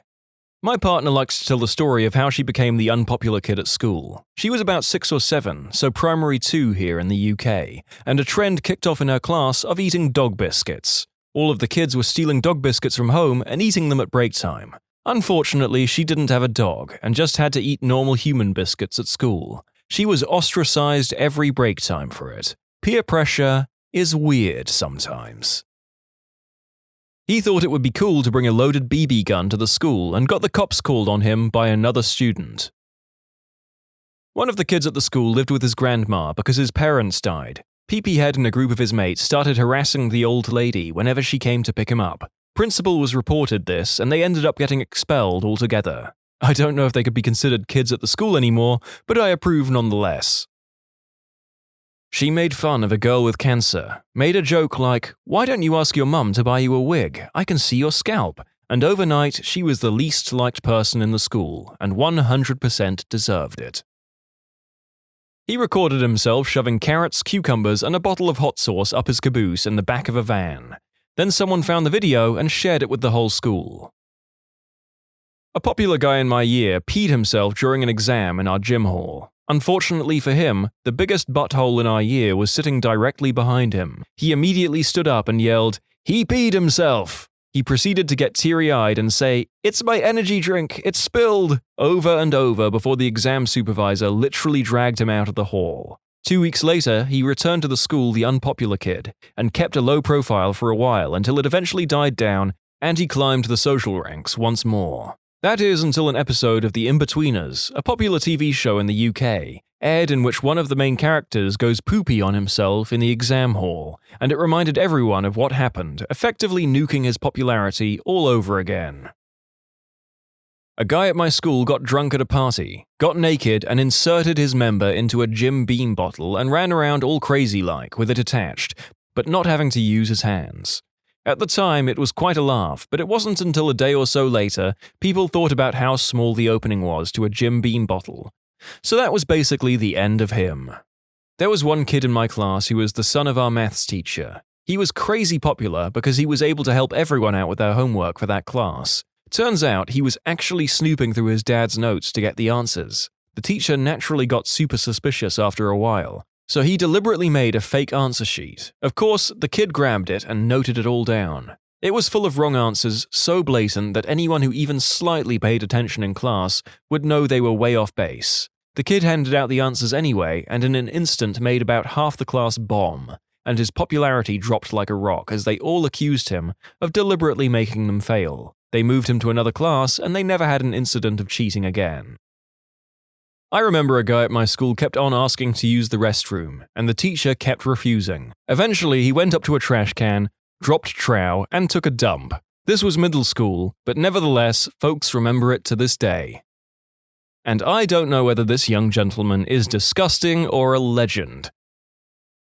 In elementary school, so popularity was already sort of a nebulous concept, but one boy got pantsed at recess and was found to be wearing diapers. Pretty sure he was incontinent, which has got to be a rough flipping road for a little kid, especially since he didn't seem to have any other noticeable disabilities. Oh wow, this blew up. If I remember, I'll add in the whole little saga of this incident when I get off work. At least the stuff I can remember. So this was in the late 90s, maybe 98 or 99. We were in 2nd grade? This kid, we'll just call him Timmy, was pretty well liked. He was a nice kid, got along with everyone pretty well. For whatever reason, the boys of my class were comparing undies on the playground like, "Oh, I got Scooby-Doo," or "I got spaceships," or whatever. Why? Couldn't tell you. Little kids are flipping weird. So, Timmy was the holdout of the group, wouldn't tug down his pants to show what prints he had. He got accused of having girly underwear, and one thing led to another, culminating in a couple of boys grabbing him and pulling down his pants. Timmy didn't have girly undies, he had on a big old diaper. In hindsight, it made a lot of things make sense. He had carte blanche to leave class to the nurse, he wore baggy pants, and every once in a while the classroom stank something fierce. He got teased pretty badly that day and for a while afterward, though people eventually mellowed out about it once it was no longer the new thing. The story doesn't end there, though. This was one of the biggest moments in my life that I understood what empathy was. One of my biggest childhood nightmares got presented right in front of me. I was a bedwetter, from the ages of 3 to around 13, and not just occasionally, but like every single night. So for most of that time, I had to wear something similar every night. I was terrified that someone would find out and my life would be over. I was already a little socially outcast because I was an odd kid, which only magnified my fears. To my shame, I made fun of Timmy that day, and several days after. I'd call him names, or tug on his waistband, or whatever. It wasn't until I mentioned to my mum about him that I got an earful and a reminder that I had to wear the same thing at night. That stuck with me, and not much later than that, I apologized to him, and instead tried to befriend him. I didn't have a lot of friends, and he had lost a lot of his. Funnily enough, I guess, 7-year-olds don't have a strong sense of loyalty. We were pretty good friends throughout elementary school. I told him my own secret to make him feel better, and I think it did. Though I'm sure he was pretty annoyed since I was such a Dick Cheney about it at first. He was the only friend I felt comfortable with having sleepovers, due to our collective shame. He moved away the first year of middle school, which was a bummer, and we didn't really reconnect at all until early high school where we talked online. He never told me the exact reason he had to wear them, or if he did, I don't remember, but it really seemed like he just couldn't control his bladder or bowels at all. So maybe he was incontinent due to a nerve injury or something. I don't know, but that's pretty much the gist of it. It seriously impacted his social life, but things certainly got better as people moved on. If anyone has any questions, I could try to answer, but I think I laid out as much as I could remember of something from over 20 years ago. Having a set of keys given to him by the school, WTF, I know, because he was one of the really popular kids then, using those keys to break into the school and stealing 30,000 Australian dollar dues of woodworking and metalworking tools. To be fair, the school got what was coming by giving keys to a student. He punched the autistic kid, then proceeded to get jumped by every single guy that saw him in school for the next week, until his parents had him switch schools. Honestly, that's a level of moral integrity that I wouldn't have expected in the schools of my youth. He didn't get a Sega Dreamcast, but I did, so I became the popular kid. I was relatively popular. I was in JV basketball, marching band, mathletes, and track, and pretty much made friends with everyone, until my best friend at the time claimed I pushed her down the stairs and caused her to have surgery on both legs. Thing is, I was at my grandmother's funeral in another state for the entire week she claimed it happened. While the teachers kept us apart and understood my side, none of the others really believed me, except the anime club. They believed me. Go weebs. Only the anime club believes in top 10 anime betrayals in real life. When he was caught taking upskirt photos of girls in school and sending them to his friends, his popularity went from hero to zero in a split second. I think between 9th and 10th grade he was found alone in his car behind the local arcade, beating off. He was called Thumper from that day forward. No idea what happened after graduation, but he has to have some bad memories of those years. When she made fun of me in front of everyone for wearing a yellow shirt to school. It was just a plain yellow shirt and she somehow found a way to mock the color. It was so unnecessary and made her look like someone who was just rude for no reason. Everyone quickly realized that she thought people were automatically on her side because she was somewhat rich, and she just became a joke after that. The unspeakable act. He was at a graduation party that I had the misfortune to attend, and his ex, who was also there, was asleep on the couch. He took her upstairs to get her away from all the noise. 5 minutes later, we hear a scream and a "Get off me!" She comes running downstairs, frantically pulling up her pants, and runs out. She told us what happened after a few days. The guy heard and tried to break into her house. He's in prison for assault and battery. He gave her a black eye while he was upstairs. The unspeakable act, and breaking and entering. She's in therapy, and we are housemates now in college because she goes out with the girl I'm sharing the house with. He apparently did the deed with his dog. Even if it didn't happen, this pretty much flipped his social standing. I went to an all-girls school and there was an all-boys school about 5 minutes walk away. When I was in my final year, the school vice captain of the boys' school was dating one of our grade leaders. Both being 17 and not very smart, she eventually got pregnant. She dropped out and pretty much everyone who knew him at our school hated him. Prior to that, he was very well liked. I thought it was a bit ridiculous, honestly. Pretty sure it takes two to tango. He wore a t-shirt that said, "If you go to Brown University, you're a chump." Unfortunately, many people in the school had plans to go to Brown University, and they shunned him. Whoops, my mistake. The t-shirt wasn't what made him unpopular. It's because he was convicted of statutory, unspeakable act. The guy at my table would play the "No one likes me, I'm the center of attention now" card, as in he would fake sadness for attention, redirecting conversation, and drawing the energy from a room. Like the kid who won't be friends with you anymore because you wore the same color shirt. He was quite wealthy too, and would rub it in your face. Here's the thing. These people exist at all ages of life, so you have that to look forward to. There was a girl who was liked by everyone, smart, happy to help anyone struggling in class, and was generally a nice person. But her uncle scammed a lot of people in her community, including parents of kids that went to our school. She went from being well-liked to being bullied, till she dropped out of school. He got into legal trouble because he and his team embezzled/misused $250,000 from the student union.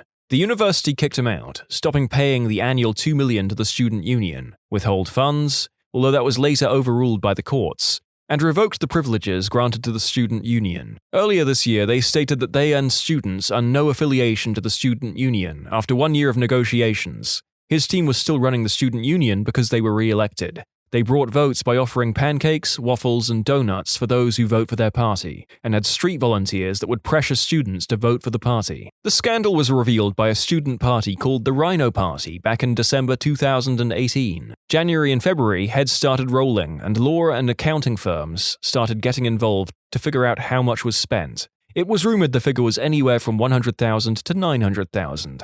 Ontario provincial lawmakers passed the law in the summer of 2018. Starting fall 2019, I had the choice of whether I wanted to pay auxiliary fees to support the student newspaper, NGOs that operated in the school, support the student union, etc. That provincial law was recently overturned by the courts this year, so starting next fall, I am forced to pay fees associated with groups that I don't support. He went from being popular to being a school meme. There's actually a lot of bank statements available that showcase what they brought. There was a really pretty girl that was quite popular in my high school. She was a bit snobby to people and sort of rude. I recall one time she threw a textbook at my groin because I was leaning back in my desk and thought it was funny. I guess it kinda was, thinking back. She also liked to make fun of the fact that I was Mexican on more than one occasion. Anyways, she gained significant weight our junior/senior year in high school, and I guess a lot of the popular kids decided to disown her for it. I never actually heard anything, but I recall her sitting all alone at lunch one day. Not my best moment, but I walked by her, pointed, and plainly said, "You earned this." He did the deed with his friend's mum at a party. Let's call popular kid A and his friend B. B's mum was arrested, as she should have been, and B faced torment from basically everyone that knew what happened. Kid A continued to brag about his actions. Eventually, people gained sympathy for B, and Kid A lost his popularity real fast. The pastiest white girl at my school was recorded saying the N-word, trading a Charizard for a Rattata. He Tindered next to his girlfriend, who everyone liked, told everyone how he would dump her, etc.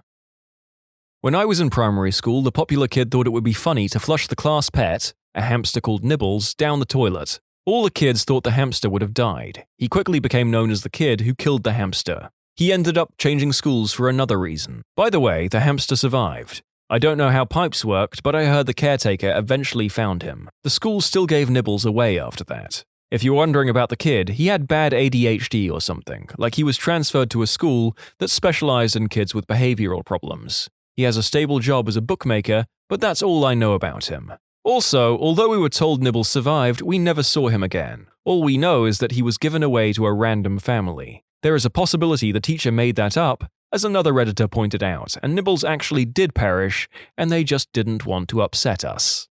A girl in my school had fun times with herself with a Kit Kat bar in the dining hall, and then ate it. The stories you read in this job. Oh well, back to it. Not exactly popular, more like king of the buttholes, but he had a project in mind. Bully the newcomer to get some fresh fame for his butt apostles. The target, a Greek exchange student, nice guy but quite a meaty boy, 150 plus kilos, and a wrestler.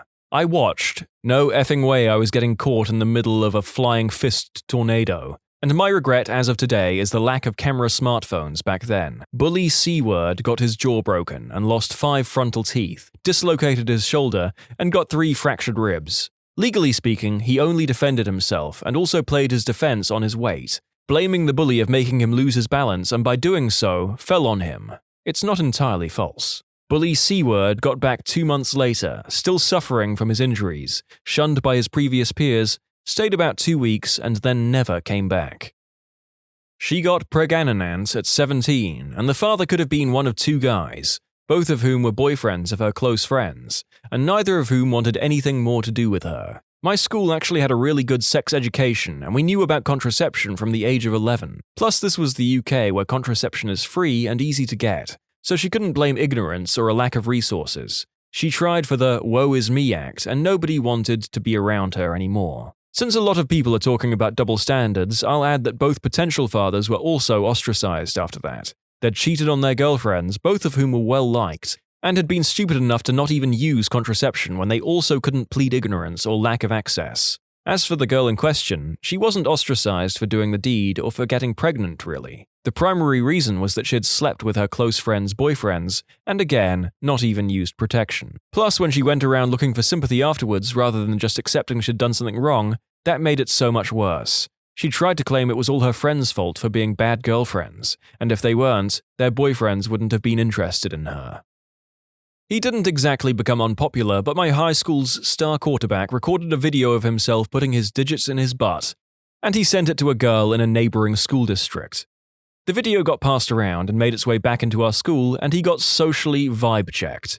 But he didn't really lose his popularity, it was just sort of lessened, and he actually became a way better person after the fact. He still never learned that you can't throw bullets when playing indoor football in gym class against non-footballers, though. Threw a hockey stick into the special needs kid's eye socket. He claimed it was accidental only, but was caught bragging about it on his Snapchat story. He then said, his words, not mine, "He doesn't have any hope though, so what does it matter?" The kid's needed surgery that his parents had to pay for, as it was cosmetic. The kid moved to a cheaper school a week later. Stopped coming to school. Didn't even do her exams in the end. Just sat at home and smoked Mary J all the time. Didn't even work. She just got boyfriends who would pay for everything for her. Became spiritual. Got the Hindu symbol, Om, tattooed on her finger. Got dreadlocks, etc. Posted weird photos on her Instagram. It's hard to explain, but she just became sort of weird. I once heard her talking to a bunch of 13-year-olds about how her boyfriend just got out of prison. She also always spoke about wanting to have a baby. This Mary J smoking, non-working, 18-year-old girl wanted a child. In the end, nobody in my school even spoke to her anymore. Even her friends didn't like her much because she was sort of a B-word. She was popular because she was super pretty and smart. It was sad. She obviously had no direction in her life. Her only qualifications are the exams we did when we were 15. Her brother and sister were still in the school. They were basically really nice and the opposite of her. I hope they do well. People found out he was killing animals in super effed up ways. Held a dog underwater until it drowned, ran over a cat with a lawnmower, used baseball bats and machetes. Dude was doing some serial killer level stuff. Now he's in the army. Oh boy, do I feel protected. Got really into astrology. Gemini, Virgo, Cancer. Kept on hitting, assaulting people with a metal bottle and was in general just a butthole that only like 7 people tolerated. I follow her on Instagram and all her stories are memes about astrology. It's the Instagram equivalent of Facebook Minion memes. He kept trying to convert everyone to veganism, believing everything he heard from biased studies because they weren't funded by the government to protect the meat industry. Even though there is a lot more money in producing vegetarian and vegan foods.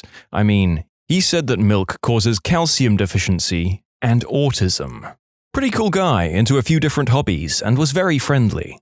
Too friendly. Me and my friends noticed this and dropped him because he wouldn't stop trying to be physical with us. His excuse was, "I'm bisexual," but that gives him no right to touch me. Eventually, he cheated on his girlfriend of several years with the school tramp, recorded himself doing the deed with her, and showed his friends. Within a day, the entire school hated him, and he dropped out, or transferred. Nobody knows, nobody cares, but I know a lot of people that would love to throw hands for what he did. His ex that he cheated on was insanely heartbroken, and led to a very depressing and sad part of her life. But she has gotten better since, as far as I know. When you subscribe, make sure to hit the bell to turn on notifications. Put the playlist on in the background to finish listening to all of the stories. And if you like Am I the Genius, give Am I the Jerk a shot. Everything linked in the description.